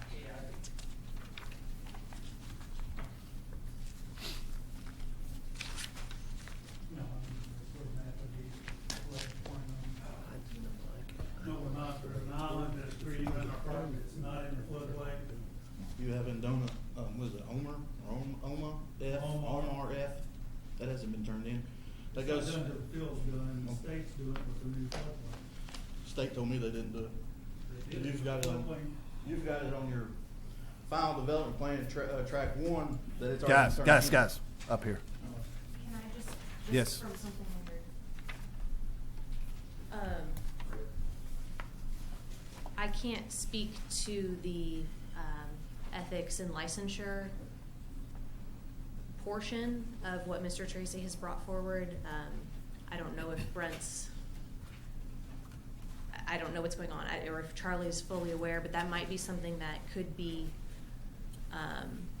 looked into further by staff or by Charlie prior to making any sort of decision. That's something that you might want to consider about if those previous permits should or should not have been approved. That would be one thing to think about. And then a second thing that I heard Mr. Tracy say is that one of the handouts that he distributed showed that Brent was an owner of Thoroughbred at the time he was also working. From reading that document myself when he passed it out, it looked like that had just listed him as one of the original founders. And so one of the things that I read in there was talking about the situation of, how he owns or either doesn't own the building where they're leasing. There's several things listed in there, but I don't believe that based on what I just read, I don't believe he was listed as an owner of the business while working for our office. I think he was still shown as the, and I forget the phrase, but the overseeing engineer, something, I forget what that phrase is, even though he was not there doing that, he was with us at the time. But because he was listed, that caused a problem. We have not received any kind of notification from them that would in any way nullify any plans that were approved, at the time he was with us. So I really don't think that has anything to do with what we're doing. And then when the other fellow was suspended for a period of time, it's because he didn't do a reporting to them based on the consent decree. Had nothing to do with his surveying at the time, we approved some kind of plan. So I understand someone being suspicious about all that, but I really don't think that has anything to do with us. We've got approved plans, and I think we have to live with that. And if we've got permits that allow things to be done on those approved plans, then I think that pretty well ends it for us too. And we have had many of the times when people had conditions placed on their approved plans to go get appropriate permits. It's usually DOT, it's not Division of Water, but in this case, it's Division of Water, so I'm not really sure how that's any different either, because they can't do it without approval from both apparently, and you can't get simultaneous approval because we don't meet with them and they don't meet with us. So, unless there's a requirement somewhere as to who goes first, and I'm not aware that there is a requirement, other than you've got to have both approvals before you can go out and build anything. What I have here is the official flood map that's gonna be issued. And this was given to me by Kerry Johnson, of the Division of Water. The little black area in here is the site for Brian Morgan where he's been building, and the flood is not in the floodway. The floodway is a zone where you cannot build or do anything in it. Under the original proposal, that where they did not take into effect the existing conditions of the ground, it did show the whole property in the floodway. But now, when they took into consideration that it's still on there, our buildable area is not in the flood. Mr. Oster?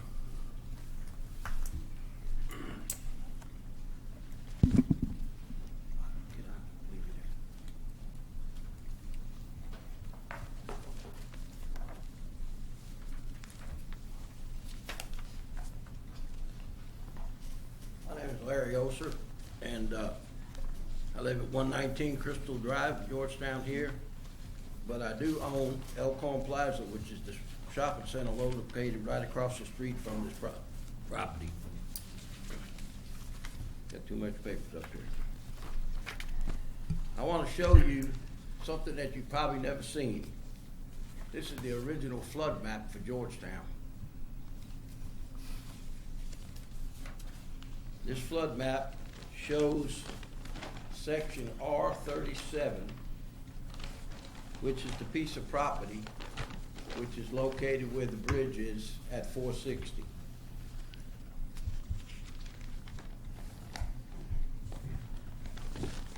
And it says up here, R37, RM37, 809.09. Chisel Square on the top of the northeast corner wing wall of Paris Pike, US Highway 460 bridge, on the northeast bank of North Elkhorn Creek. And if you look at this map, we were talking about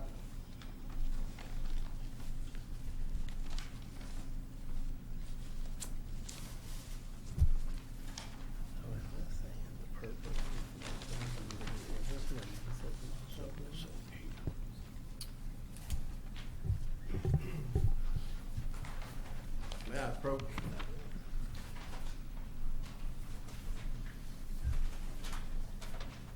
This is R37 right here, which shows my property. This is their property across the road. You'll see that both pieces of property are marked at 808. That's the flood marking from back in 1983. 808 to this area right here. This is my property, that's their property.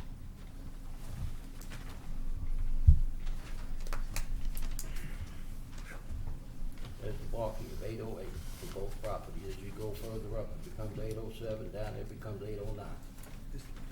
So this is the information that the Corps of Engineers used to determine and set the flood levels that are still in existence today.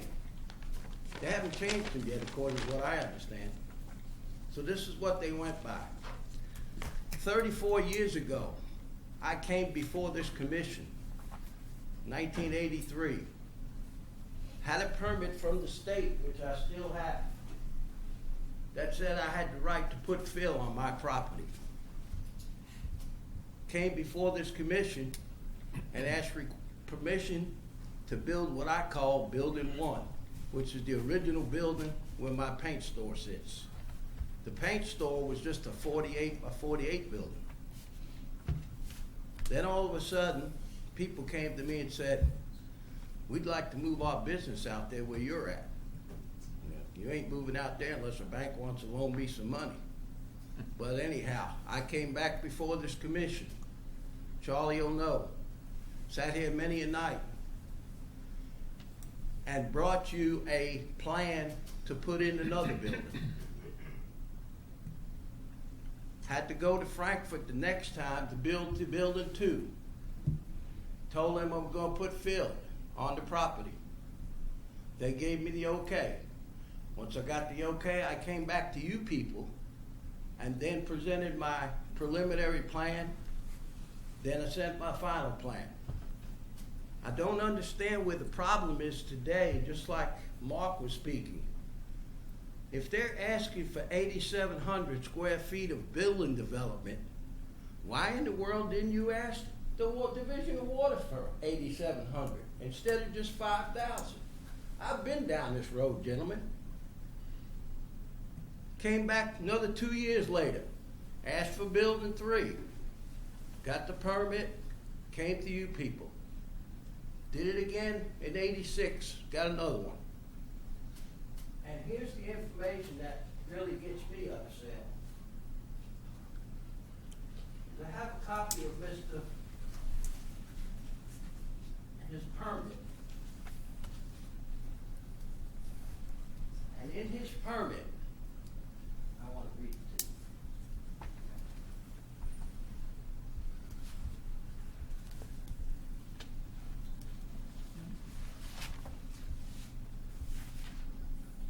Here's his permit that he submitted in 2013, which he submitted to get his fill. As part of the permit, it says, Section 14, the applicant must address public notice. A, public notice has been given for this proposal by the following means. There's a box to check off public notice in the newspaper. Another box, public notice, adjacent property owner. B, I request a waiver of public notice, and it's checked off. Because the work is located on the property and does not have an effect on adjoining properties. This is his application that the state approved, that gave him permission to put his fill on his property. I want to repeat again. The work is located on the property and does not affect the adjoining properties. That was submitted in 2013. I want to show you some pictures of what this property looks like when everything's normal.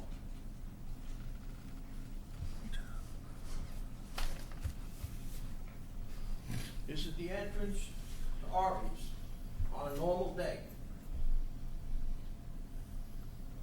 Here's another picture. Entrance to Arby's on a normal day.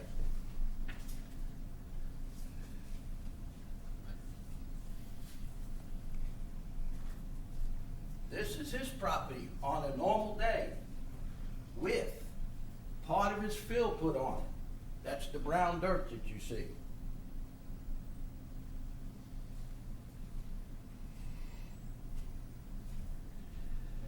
See the telephone pole?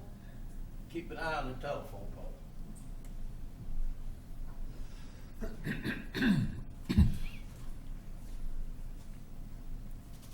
In April of 2015, this is pictures of the property that adjoin him. There's an RV sign that you just seen. Here's RV's building with 2 foot of water in it. Here's another picture of RV's building with 2 foot of water in it. And guess what? Here's his property with the telephone pole, like an island, with not a drop of water on it.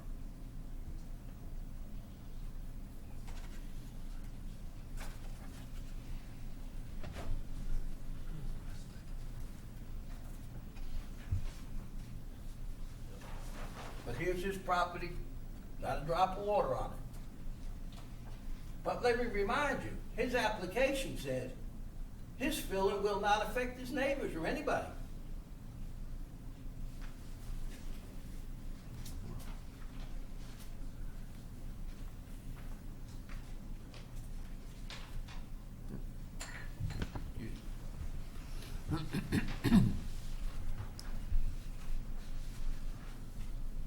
Now, there's got to be something wrong with the process. When somebody can submit this application to the state, and after the flooding of 2015, I was at the state before that, and they looked at me like I was talking Greek. And then after the flooding again, they said, well, the fill dirt doesn't affect anything. Well, what's coincidental about this whole thing is there's only X amount of gallons that can go under that bridge at one time. That's all it can go. Not no more. Just what the good Lord allows to go through. And what's interesting, when I built 34 years ago, on my permit, it says I had to stay 100 feet from the creek. On his permit, which is on the side where all the rushing water comes, he only has to say 40 feet. There's not a whole lot of logic to that. If I'm on the opposite side of the creek, and 30 years ago I had to stay 100 feet from the creek, and he's on the side of the creek where the water's rushing from, but he only has to say 40 feet.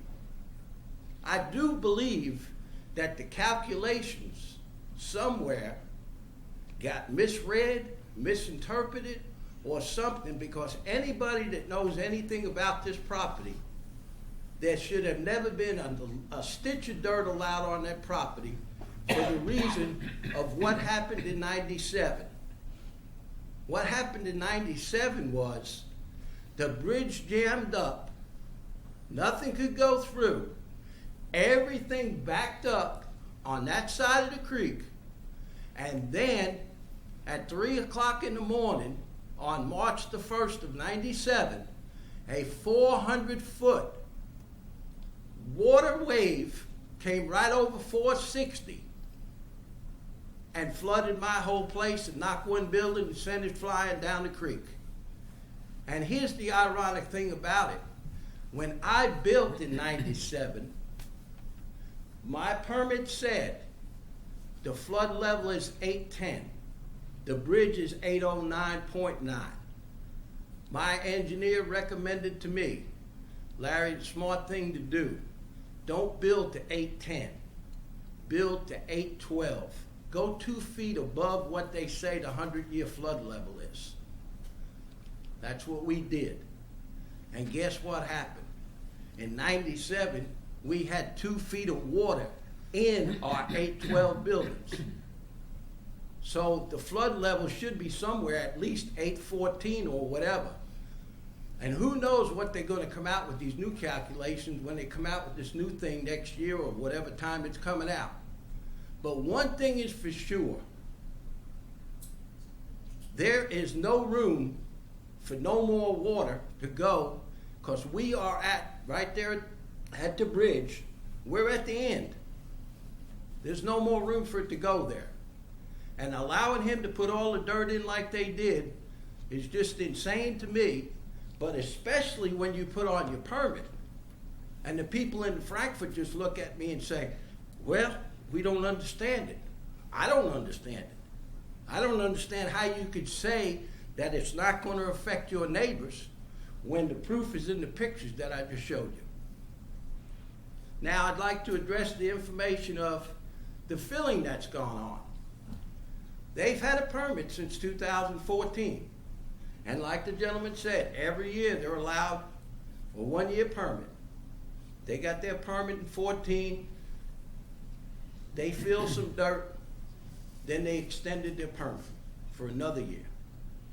Then they come in, fill some more dirt.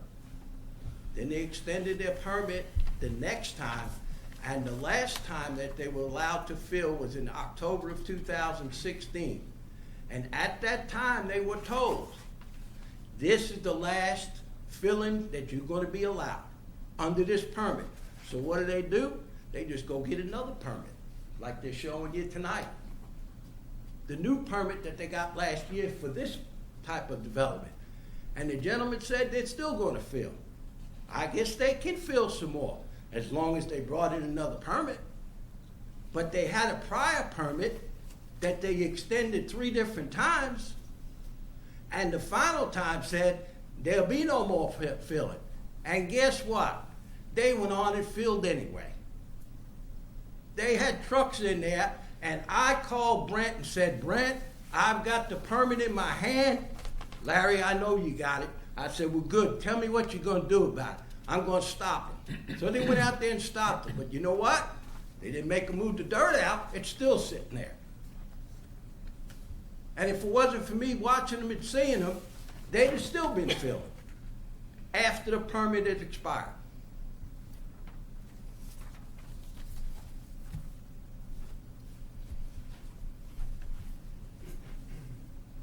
Back in 2009, when they came before you to get a final development plan on building number 1, nobody notified me.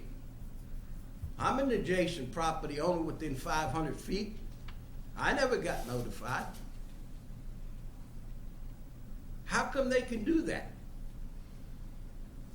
They went and decided, when they didn't notify anybody about this, then what do? They come out and they notified people. November of last year, they said, application filed with KDW to construct in the floodplain. Notice is hereby that Brian Morgan, mailing address P.O. Box 935, Holland, Kentucky, is going before the application to construct a building and a parking zone located at 1205. So they did it right. And guess what I got for about this meeting tonight? Got a letter about 2 weeks ago. All of a sudden, we do things right all of a sudden.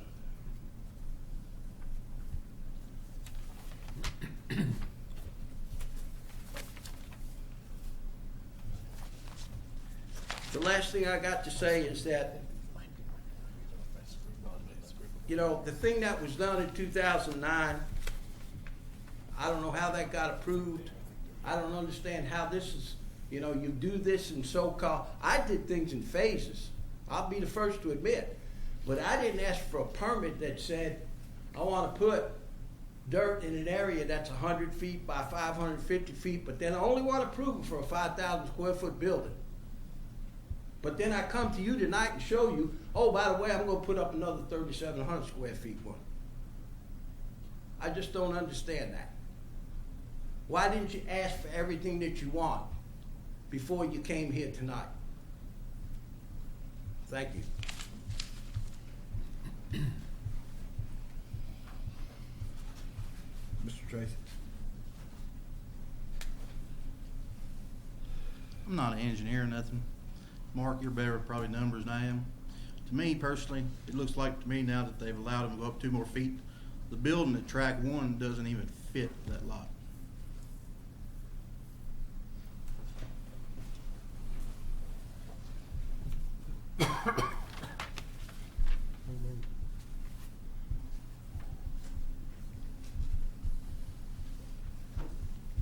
Are you saying it won't fit because it tapered the lot, or what? What do you mean it doesn't fit the lot? Yes, as it was tapered. It was close the first time. Now that they've raised it another 2 feet, it looks like to me it won't even fit because of all the setbacks and easements. I've got one other thing too, please. I got a letter here that was written July the 20th, 2016 from Brett, representing the Planning Commission, talking about the flooding and floodplain permit number 20633, Brian Morgan, 1205 Paris Pike. Mr. Duda, here are some points concerning the above referenced project. This permit to fill in the and the floodplain was approved on November 14, 2013. They have had a couple of extensions, but the fill is pretty much in place. This is back in 2016, they were supposedly done. Because the permit was gonna run out in October of 2016. A preliminary development plan was approved by the Planning Commission in 2009 for a restaurant, but required improvements to Parish Pipe. It showed a finished floor 2 feet above the original official floodplain, which remains the same with the January 8, 2014 mapping. Well, the January 8, 2014 mapping, is that the new flood thing that they've been talking about for the last 2 or 3 years? Does anybody know? When did they start? When did the Corps of Engineers finally decide to start to reissue a new floodplain along Elkhorn Creek here in Scott County at Georgetown?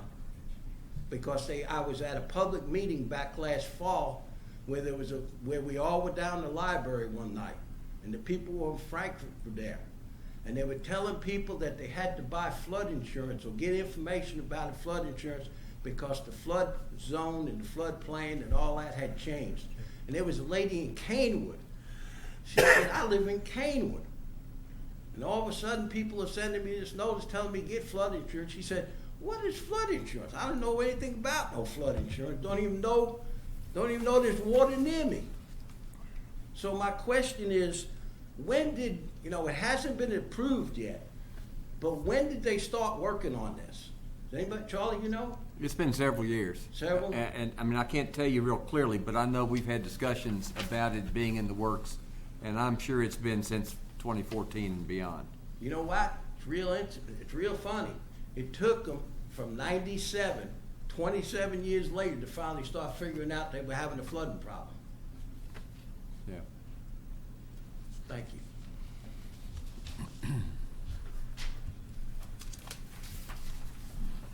Does anyone have any more questions, comments? The applicant have anything else to say, or?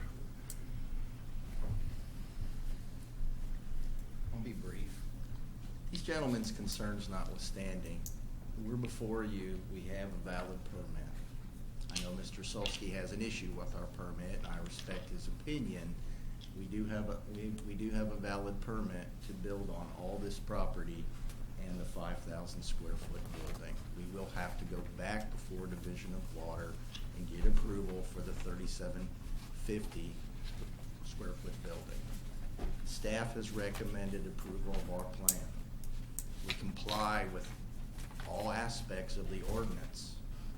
And I understand that we have some who are essentially our neighbors here for the applicant, and they have some issues and grievances about Mr. Combs and another individual.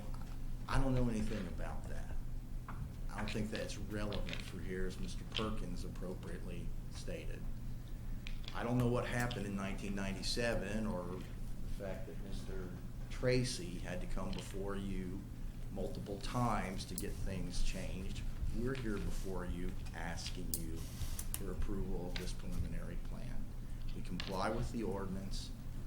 Everything we've done is in accordance with the ordinance. Everything we've done is in accordance with state law. As far as getting this permit for the fill, we are going to be at 812. We are doing everything that we're supposed to do, and I'd be here till midnight addressing everything that's been raised here tonight, and I know Mr. Solsky's hungry. He said so before. He's got. No, I'm just tired. I'm beyond food. I am too. Yeah.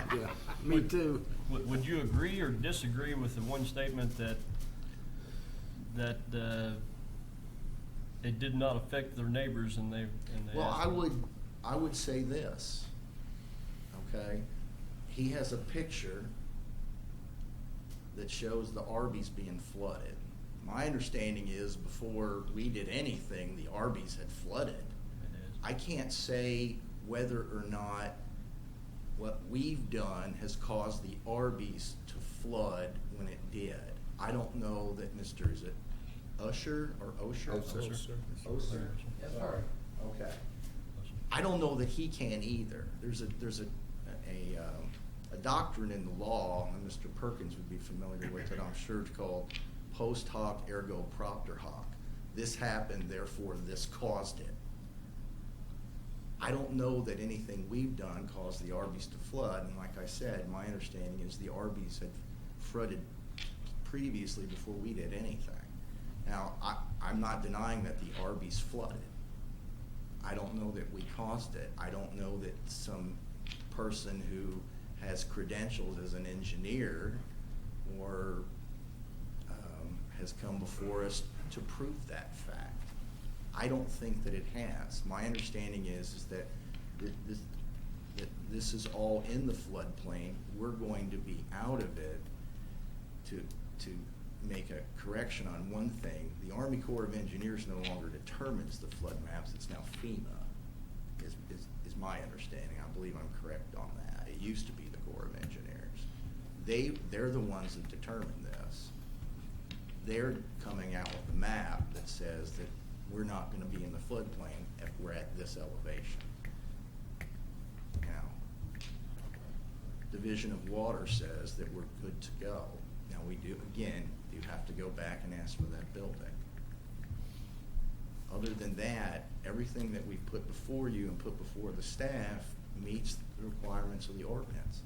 And because of that, I'm going to respectfully ask you to, and these gentlemen's concerns, and I'm not diminishing them, they seem to be very upset about some things that they've had to do in the past. I'm not so sure that that's related to this. The majority of what I heard is that they're upset about having to participate in the process previously, about certain things that were done and that they were required to do. We're here because we're required to be, and we're here before you respectfully asking you all to approve this preliminary plan. Thank you. Unless you have any more questions for me. Mr. Oster, you have another comment? Yeah, I'd like to comment on what he just said. Okay, first of all, I'm not here about the process of having to go through the Division of Water just like you people did, okay? I admitted I was here for 4 years in a row to get things done. I will tell you that I've been a resident of Scott County since 1977, 40 years. And I can tell you from fact, sir, that the only 2 times that Arby's has flooded is in 1997 and in 2015. Thank you. Mr. Oster, I got a question for you. Yes, sir. Because you seem to know about the water down there more than anybody. Since I you've been sure there do. longest. Like when Arby's flooded, how close did it get to the mobile home park back there? Do you know? Did you get back in there to see the mobile home park? In 2015, okay, the emergency management system here in Scott County has gotten down to the point where they can almost predict when a flood is going to occur based on what happens. Okay, it takes 12 hours from the water of Lexington to get to us. Okay, and so if they see and get information from Lexington that there's a rise over there, they can predict what's going to happen over here. In 2015, they came through the park where the trailer park is, and at 3 o'clock in the afternoon, went door to door and told people that they needed to get out of the trailers that day because it was going to flood that night. Everybody left but one person, okay? At 2:55 a.m. that next morning, 12 hours later, 911 received a phone call from the gentleman who stayed in the trailer park saying, "Please come get me." And the fire department responded and said, "We will get there as quick as we can. And the reason we can't get to you, we are down in Stamping Ground on Stamping Ground Pike, where some gentleman has gone through a sign that said road closed, and he was hanging on to the guardrail, and they had to take the boat down there to get him first before they could bring the boat back up here.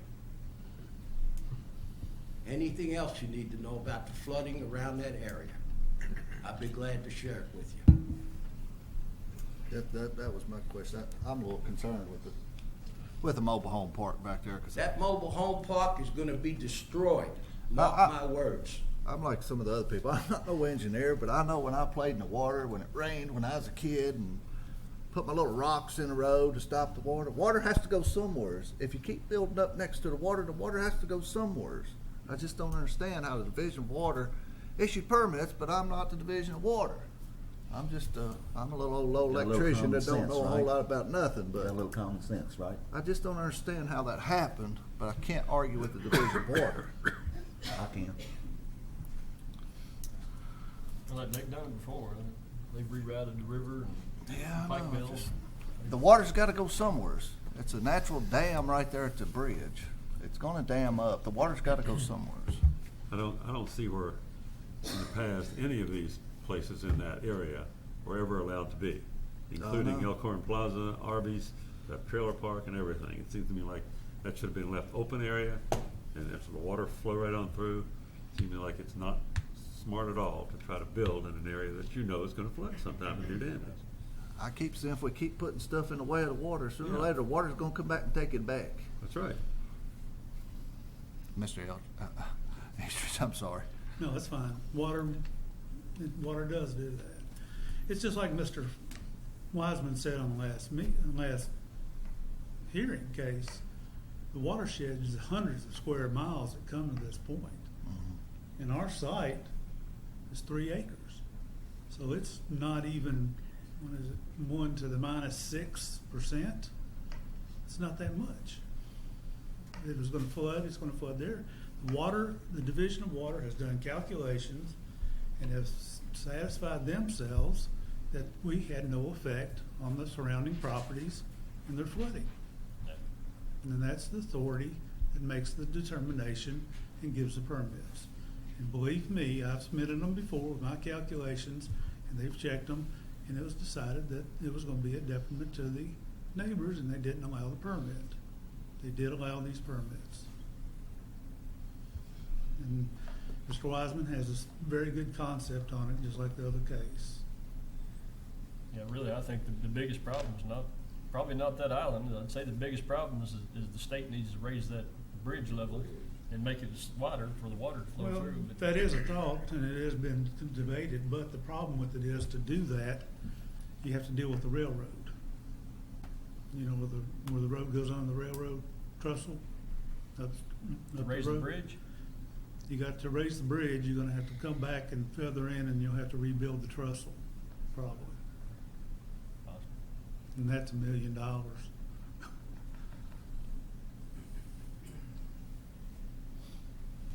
I feel good that this project probably will be fine. I just wonder how it's going to affect the neighbors. I don't know. Not gonna affect the neighbors. It's not gonna affect the neighbors. Mr. Tracy's come in, he has put in a building, he has put in storage bins that are much more dramatic than what we have on field, their height and their length and their run. He got a permit from the Division of Water, didn't you, sir? For the concrete and the storage bins? The bins are portable, so they didn't need it. So you have to, so that means you have to be able to take those down to the time of flood and move them out of the floodplain. Actually, I called him about that, and he said that the reason why he put that into my floodplain is because he thought the material was already in there, the way it Brent had put it into the application. He said not to worry about it. But what he has done is, if you go out there and look at it, their shear walls are a lot taller, they block the whole floodplain behind him. He's detriment too. And he's got his in. And let's not talk about him. Let's talk about us. What we have done is we've done according to the permits. The state is assured that we're not going to have an adverse effect on our neighbors, which they would not permit to happen. I guarantee that they would not permit it to happen. Thank you for listening to me. Thank you. Has anybody got any other comments?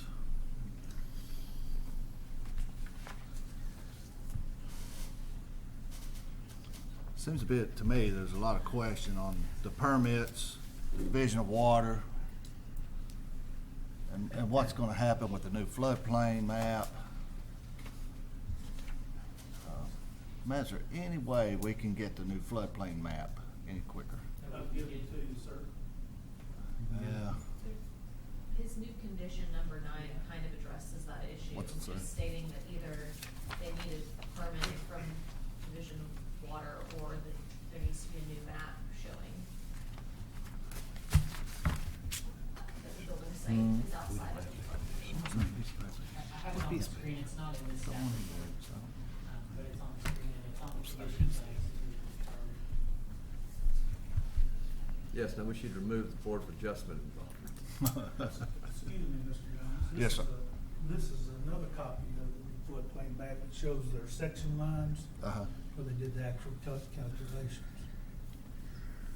That came from Kerry Johnson with Division of Water, and so did that other map. There's a colored copy Yeah, that the floating colored around one's at floating there. around. So what does the green and the purple mean in that map? And I see the color copy there. This is green, and this is purple. The purple is a 100-year flood plain. The green is the floodway. The black is our island and out of it. So, I'm sorry, I didn't even take that. So I'm, like I said, I'm not no engineer, but you're telling me that by building this property up and displacing that water, it's not affecting somebody else? I disagree. I just can't imagine. That's not a flowing, that's really not a flow, that is a. But that water's gotta go somewhere. But it's a spread of water. It's a spread of water, it has to go somewhere. And that's, the calculations are in the model. Can you get your face? Oh, you're fine. Get back there where Mary can, well, Mary can be able to. Next, I'll be sitting in your lap. Well, Mary can't hear you on the tape. When they ran the computer model, putting it in and modeling it, that's what the hydraulic calculation showed. See, I ain't no engineer, so I don't know, but it's just. Very complex model. You put the ground surface in there, the flows and existing and the proposed, and it'll tell you how much the water rise is. And it showed no rise. I'll make a comment. I have a lot of respect for thoroughbred engineering. You guys come in front of us a lot, and I think the most time I probably do agree with you. This particular, hold on, this particular, so I can finish my statement. I just feel like we've put the cart before the horse with this permit, where, again, you ask for permission to fill 100 by 550 for a 5,000 square foot building, and again, the second building that we're talking about today is in addition to that. So, and again, that's just my statement. Sir, I want to correct the record. I'm not with Thoroughbred Engineering. Well, I'm sorry, I'm but with yes, ECSI. right. Thoroughbred is now owned by Darren Crutcher, Right. and Brent Combs does work for Thoroughbred now. I have a question, Mr. Easton. Yes, sir. Will the parking lot surrounding the building be at the same elevation as the building? No, it'll be lower. The building has to be 2 feet above the flood elevation, which it will be, and the parking lot will be lower. Parking lot be the same level as the RVs and head. No, back. no. It'll be above the Arby's. Be above it. Yes. What? Thank you. No, don't worry about it. One way or the other, it don't matter. What, Mr. Easters? What, Oh, I'm sorry. There it is. would there be any way in delaying this vote till next month? May I ask the owner? Yes, please. Mr. Morgan? Yes. Have you talked with, he would like for you to delay the vote until next month.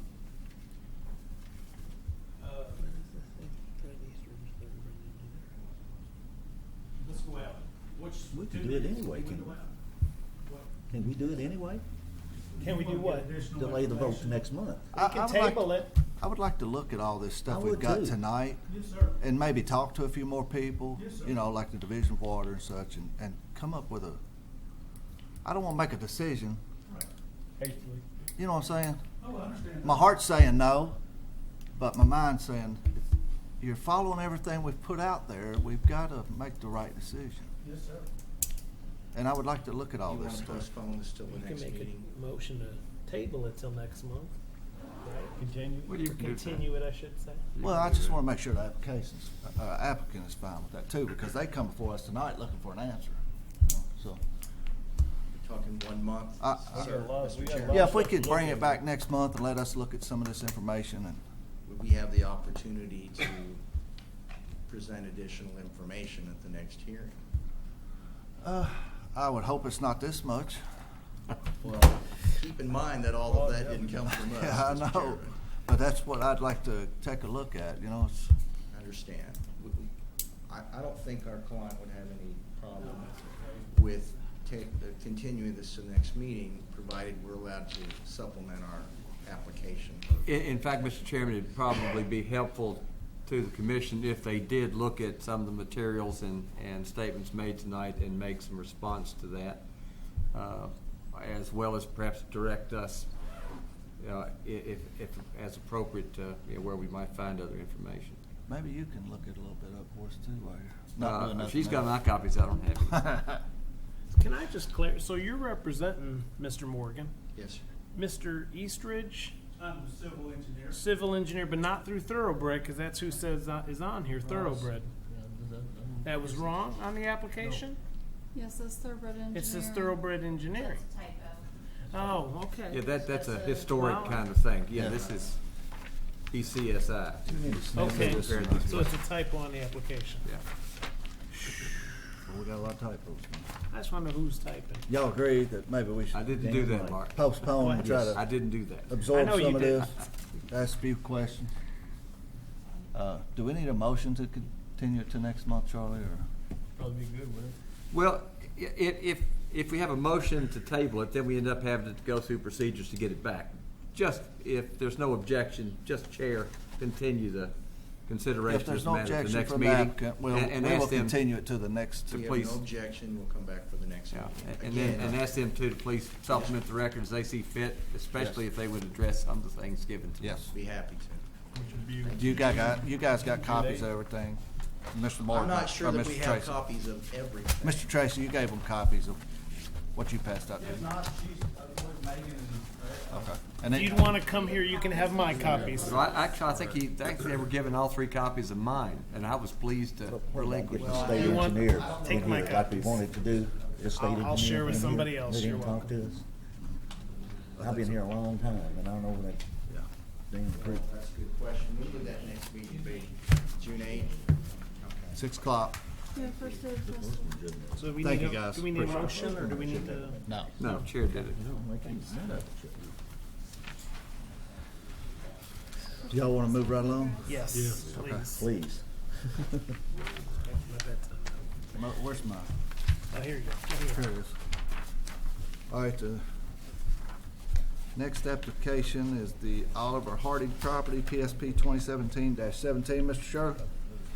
Preliminary subdivision plat for creation of 5.59 acre tract from a 10.75 parent acre tract located on north side of Muir Lane. Matt? Thank you. As you mentioned, the project, or the location for this project is on the north side of Muir Lane, in the southern part of Scott County.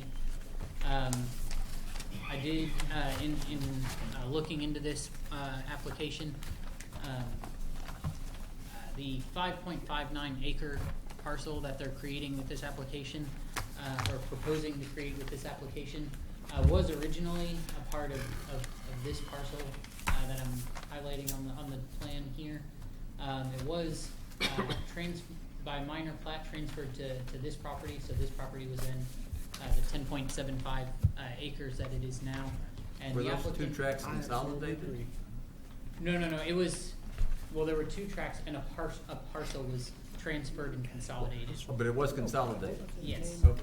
Yeah, and so this parcel transferred this portion to this property that existed previously. So this one became a 10.75 acre tract. Now they're creating a new tract, this 5.9 acre tract, and then this parcel will go back to its original size of 5.16 acres. I highlighted here, they have included a 30-foot access and utility easement to provide access back to what's being called Tract 10B, the 5.59 acre parcel. What they've shown on the plat meets all of our requirements in terms of setbacks, lot size, minimum building width at the lot line. They've made sure that any pre-existing structures, namely this barn, meet our setback requirements and won't require any new variances. With that in mind, we do recommend approval of this plat. These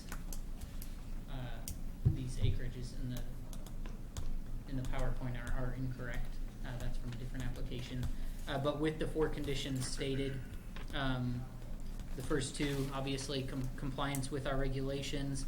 The 3rd condition being that they submit a digital copy to our GIS department, and the 4th being that they secure all health department, water, electric certifications prior to our approval of any final plat. Any questions for Matt? Thank you, Matt. Is the applicant here to speak? Karen Murphy, after patiently waiting all this time, I will say. You the applicant? No. Okay, we need to hear from the applicant Oh, first, okay. please. Thank you. My name's Jared Stevens. I'm land surveyor representing Ms. Harding. We concur with the staff report and be happy to answer any questions.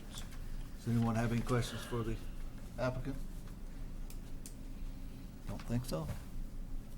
All right, Ms. Murphy. All right, so my 2 concerns are these. State your name again. Karen Murphy. Thank you. Our road, Muir Lane, is not wide enough for 2 cars to pass.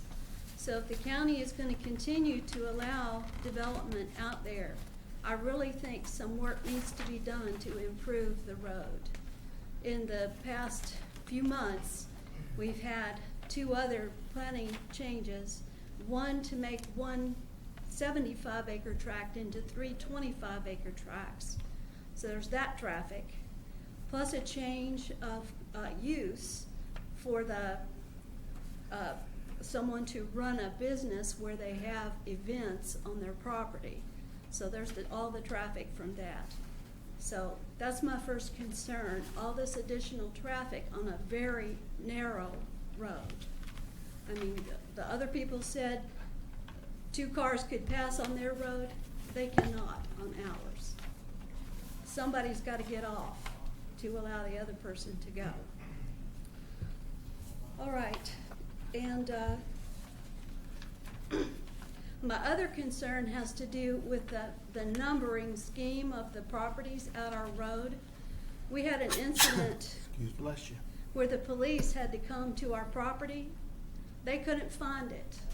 The reason is because our property is in a 300 series of property numbers, and there are properties closer to the Midway Road end.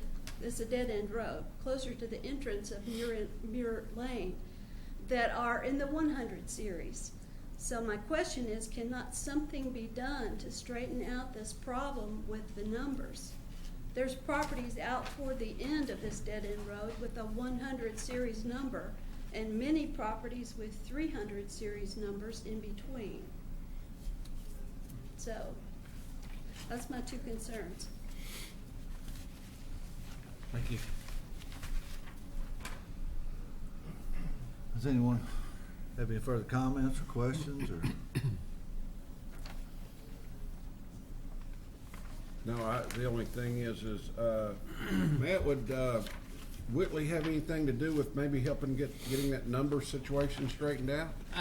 I would hope so. I spoke to Miss Murphy briefly earlier, and I was hoping maybe Charlie could shed some light on. Oh, thank you very much. Well, I mean, you may not know, but I guess my question would be, I've looked at the addresses here, and they are in fact, in a disorderly manner, if you will. And so my question was whether you know how, who would initiate reassigning addresses.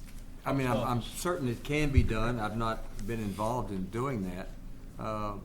but in fact, it used to be everybody had to go through the judge's office confirming numbers. I didn't know if GIS had picked that up or who's doing that. I know Whitley assigns new addresses to new parcels. Well, then it's been moved from judges then up there. Well, I can't imagine if that can be done on new ones, why that couldn't be done on old ones. Except, of course, you've got people who might object to their addresses changing.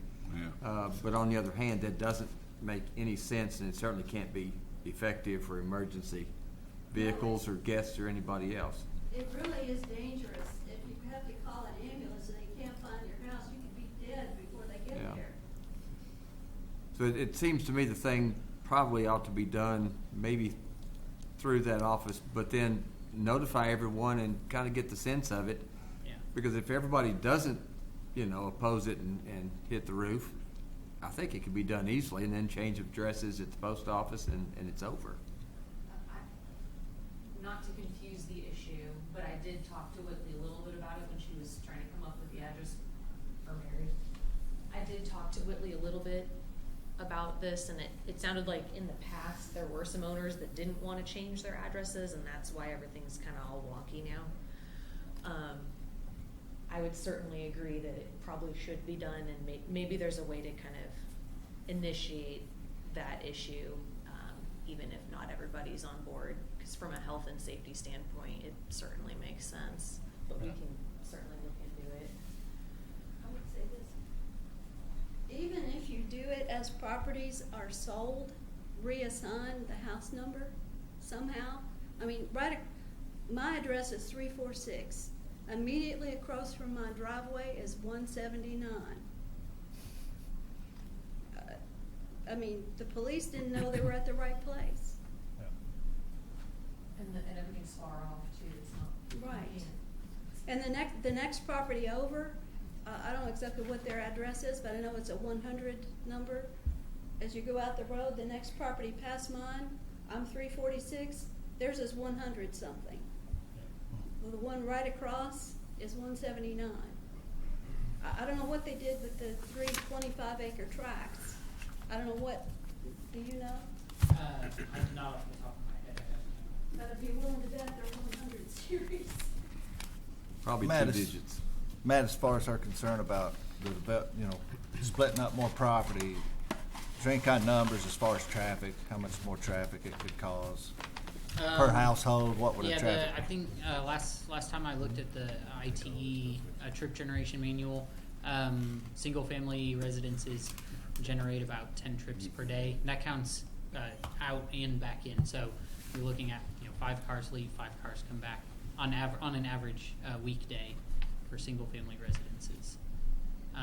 And I have measured parts of the width of Muir Lane, and there are parts of it that are 13, about around 13 feet wide. It does get very narrow in certain places, and I'm familiar with the conditional use permit application that she references, because for that, for the road width concerns, I did recommend denial of that application. Ultimately, the board decided that that could be dealt with by requiring the applicant to have traffic control, or hiring either sheriffs or something along those, somebody from the sheriff's office to direct traffic. But it is a narrow road, and that is a safety concern. You may cover this. If you did, I apologize. Access to 10A is going to be the gravel road off of Muir Lane and not the farm road on the back end of the property? Correct. Yes. Okay. The reason I ask is it looks like there's already... Yes, they don't have access from using the farm road, which would come, I believe, from the 75 acre tract. They have no easement across. Okay, the back end. All right. Any other questions, comments? Yes, ma'am. You swore in, didn't you? Uh-oh. Holy cow. Do you swear a firm statement you're about to give to be the truth to the best of your information and belief? Yes, I do. I just have a question. I'm not going to make a statement. Could you start with your name, please? Suzanne Richards. Suzanne Richards? Yes. You can go ahead. In the event that this is not approved, can there only be one residence on that property? One building residence? Yeah. Okay, so in order to have two residences, it has to be approved. If it is approved and there are, then the access along that gravel driveway is for 3 residences, the 2 that are there now, and then the additional one that would be possibly approved tonight. Does that have any impact as far as the county is concerned on how that driveway is handled? You have 3 on a gravel drive, I think that's. 3 on a gravel Yeah, drive. that's just a private drive. It's not, it So has it- no impact for the county. As far as the number of, that's, okay. We've had those conversations. Is it 4 more Yeah, requires? 4 or more, they've got to boost it. Are you an adjoining property owner? No. Okay, there's one exception that allows for a second dwelling Okay. for either a family member that needs care or a farm hand or someone working directly on that property. Uh-huh. They would have the acreage to apply for that. Okay. But it's a separate application process that needs to be reviewed. Okay. Ms. Murphy, to answer your question, you can have 3 properties with a gravel road. If it's 4, then it has to be blacktop. Yeah. Okay, so 3 is okay. 3 is but- okay. 4 is your magic Yeah, number. that's what I wanted to know. Okay, thank you. Thank you. Did you have something? Did you have something else? I just, the same point. Okay. Any other questions? I do have one. How much traffic does the road have to have before it gets widened? That has to be a state issue, doesn't it? No, it's a No, county this is a road. county road. County road. It usually has to get a development approved on it, and the developer has to then build on it. Otherwise, it doesn't happen that often. We've got so many roads in Scott County that need to be widened. They're all built for Just horse and about all buggy. county roads. I'm spitting in the wind, you're saying. Okay, well. Yeah, I would turn before I spit again. We widened them out, they'd really be driving fast then, so they gotta slow down when they're smaller. I actually thought about that. That's like the bad part. If you widen it, then people go faster on your road. There you go. There you go. They go fast on this road, they're gonna be getting the bottom of their car scraped off because they'll be off the side. Yeah. If there's no further questions or comments, we'll entertain a motion. Mr. Chair, I'd like to make a motion to approve. Motion by Mr. Shirley for Second. approval. Who was that? Mr. Cannon. I second. Second by Mr. Cannon. All those in favor say aye. Aye. Those opposed, motion approved. Ms. Murphy? Last item of business is the Coal Ridge discussion. That's it. Megan, you got like 2 minutes. Are you here for Ridge? You got like 2 minutes. What now? You got like 2 minutes. Fantastic. I can do it. We know you can. You need to get home and get in bed anyway. I do. It's past your bedtime. I do not actually see the applicant here tonight, so I'm not sure if. Is Bruce here on behalf of the applicant? Bruce, are you here on behalf of the applicant for Coal Ridge? Somebody wake him up. He's ready to go to bed too. With the applicant not here, I'm not sure if we should review it. Sounds like a continuation. I think it'd be totally unethical to review it. No, I think we ought to continue it to next month. and we'll Yeah, get- there's quite, you know, Ask our if the attorney. applicant wants to bring forward, there was some Put in missing another pieces $150. anyways, so. We'll continue it to next month. Right. Is everybody okay with that? Continue that one to That's next fine. month? Is this your last meeting? This is gonna be my last meeting. Guys, this is Megan's last meeting that she'll be here with us. She will be moving soon. Megan, it's been a pleasure working with you. Thank you. I feel like I told you this the other day, that we came up together through this Yeah. thing. You know, we came on board about the same time, and it's been a great pleasure working with you and watching you grow. Hope you don't get out of this, Megan. Thank you. You've It's- done great. I've enjoyed working here, and it's been a great learning and a work environment for me. And I think I'll take quite a few things with me that I've learned. So thank you to all of you for We appreciate all your being great people hard to work work. with, and Oh, gosh, I didn't prepare anything. I but didn't either. Thank but you. We're gonna miss Good you. luck, Megan. Good Thank luck. you. We want to, we should, Good luck and congratulations. If there's no more discussion, meeting adjourned. Oh, well, Uh-oh. Matt, this person can we gets- give you a few minutes? You got like one. Nope. Oh, this starts out bad. Everybody's already on the edge of the seat to go home. The Finley property, Bluegrass RV, you know, at the intersection of I-75 and Bears Pike. The owners have filed and gotten approval of a preliminary subdivision plat and development plan. And they're moving forward with their applications, working with the planning commission on moving toward permanent improvements. The question is, could they, the property is commercial B2, it's business, it's already zoned. They have a blacktop area out at the front of the building, or the building property, out at front of the Parish Pike. An apron of blacktop.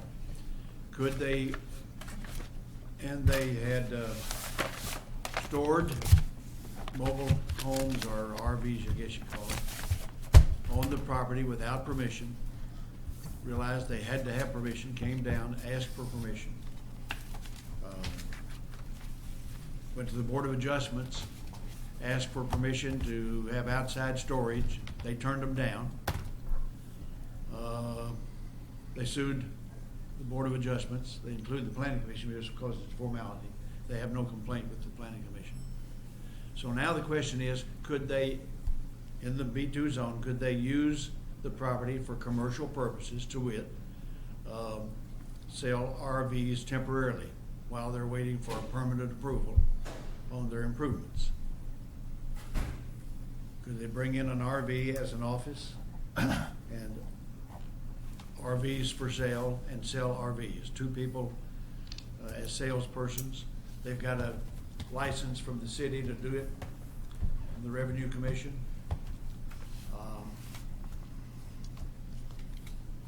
They're gonna have to pay city taxes.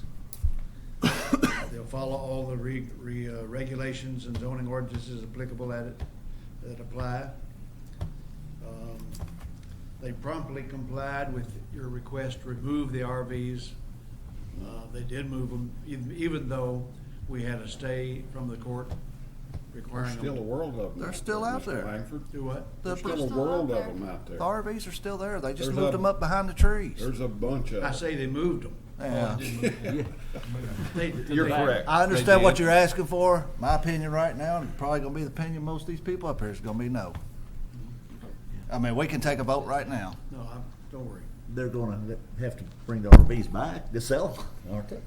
I mean, what do y'all think? Well, I mean, everybody no. else they start a project, you have to have a certificate of occupancy before you can, occupy the property and do business. That's the way we've done everybody else. It's a proper procedures. If we start there again, if we start making exceptions to this, we've already had a little problem with this anyways, it's gonna be a disaster. Well- They want to set a precedent for everybody else. Well, I can go ahead and start renting my apartments, even though I've still got the parking lot Not to done. finish, and I got landscape to finish, and I haven't got my CO yet. I mean, you just go on and on. And I've heard who owns this stuff. They say they're from the mountains. They didn't know. This guy knows the procedures. He's been building around here for years. This guy knows what's going on. I'm just saying no myself. I don't know what the rest of the commission wants to say. If y'all want to let them, y'all let them. Let me just make this comment. The property is commercial B2. For a certificate of occupancy, you're talking about occupying a permanent improvement. Make sure that it complies with the electrical code, the plumbing code, and all the codes. Yes, sir. They're not talking about building anything. They're not talking about constructing. They've already applied for that. They're running through the process. They're asking for approval from the Planning Commission to do that now. They're following the regulations. When they get the approval, they'll start their permanent improvement. All they want permission to do is to sell RVs until that approval is given. And they have constructed their improvements. They're not violating the code. There's no regulation that says you can't use commercial property commercially. They're not having to construct any buildings to do it. They sell out of the RV and they sell RVs. Will we put a time limit on this of, Yes, put a time limit on are you 6 talking months. 3 to 6 months, or Yeah. what are you suggesting? 6 months. No. I'd say 6 months. 6 months, tops? I mean, We'll entertain a motion either way. I've done said how I feel about it, so we'll entertain a motion, whatever y'all wanna do. It's a commission. Not it just is my a vote. business. I just don't know if that's the proper way to do business, is out of a temporary, out of a, Well, to give jobs to 2 people, they'll bring revenue to the city, they'll have to pay taxes, they've got an occupational license. They're They gonna might use be- the property commercially, it's commercial property. There's, all right, I guess, look at it this way, where is the prohibition, Charlie?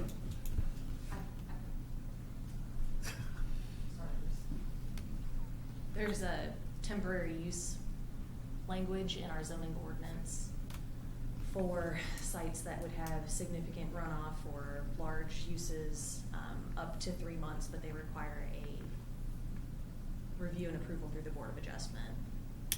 The So Board this of seems Adjustment- like something that could potentially fall under their review but the Board of Adjustment for a denied, temporary use. Board of Adjustments already said move the RVs. they denied outdoor storage. What happened in the 90 lawsuit, days or Mr. less. Langford? Anything ever come of that yet, or? I got an order signed by the court to stay that ruling by the Board of Adjustments. And the judge gave them 90 days to get things moved. But they're still there.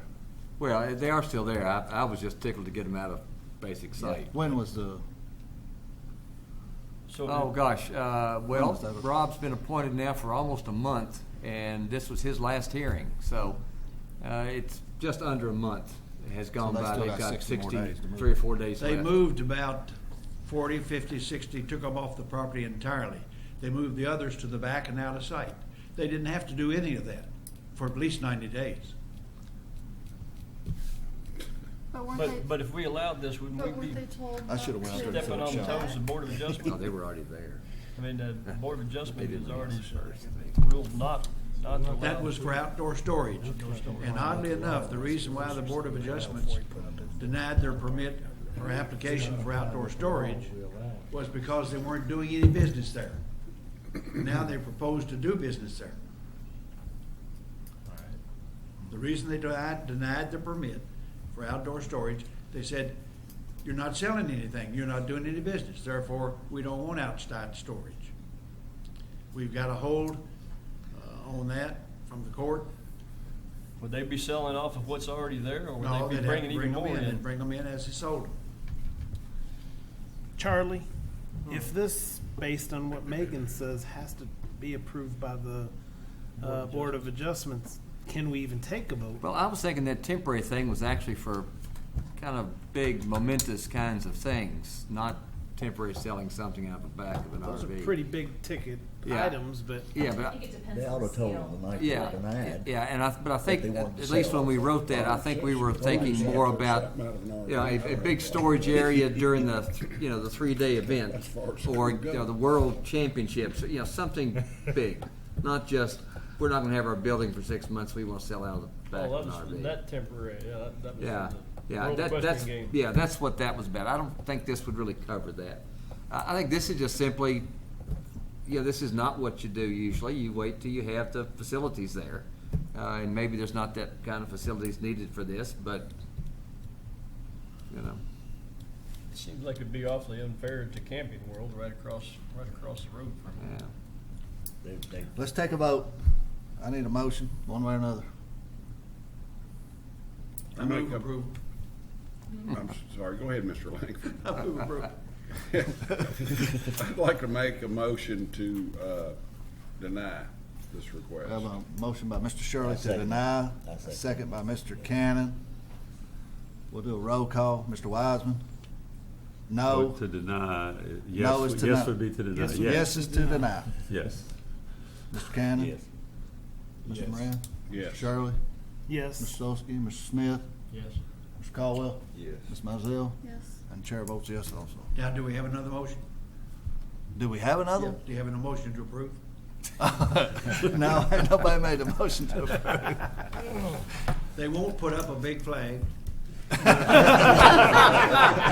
You're in the wrong room. And there's no water runoff problem. You're in the wrong room. I do have one more question, just real quick. Who's going to the thing next Thursday, and if we want to, are we gonna carpool? That's between y'all. I'm out. Who's all going?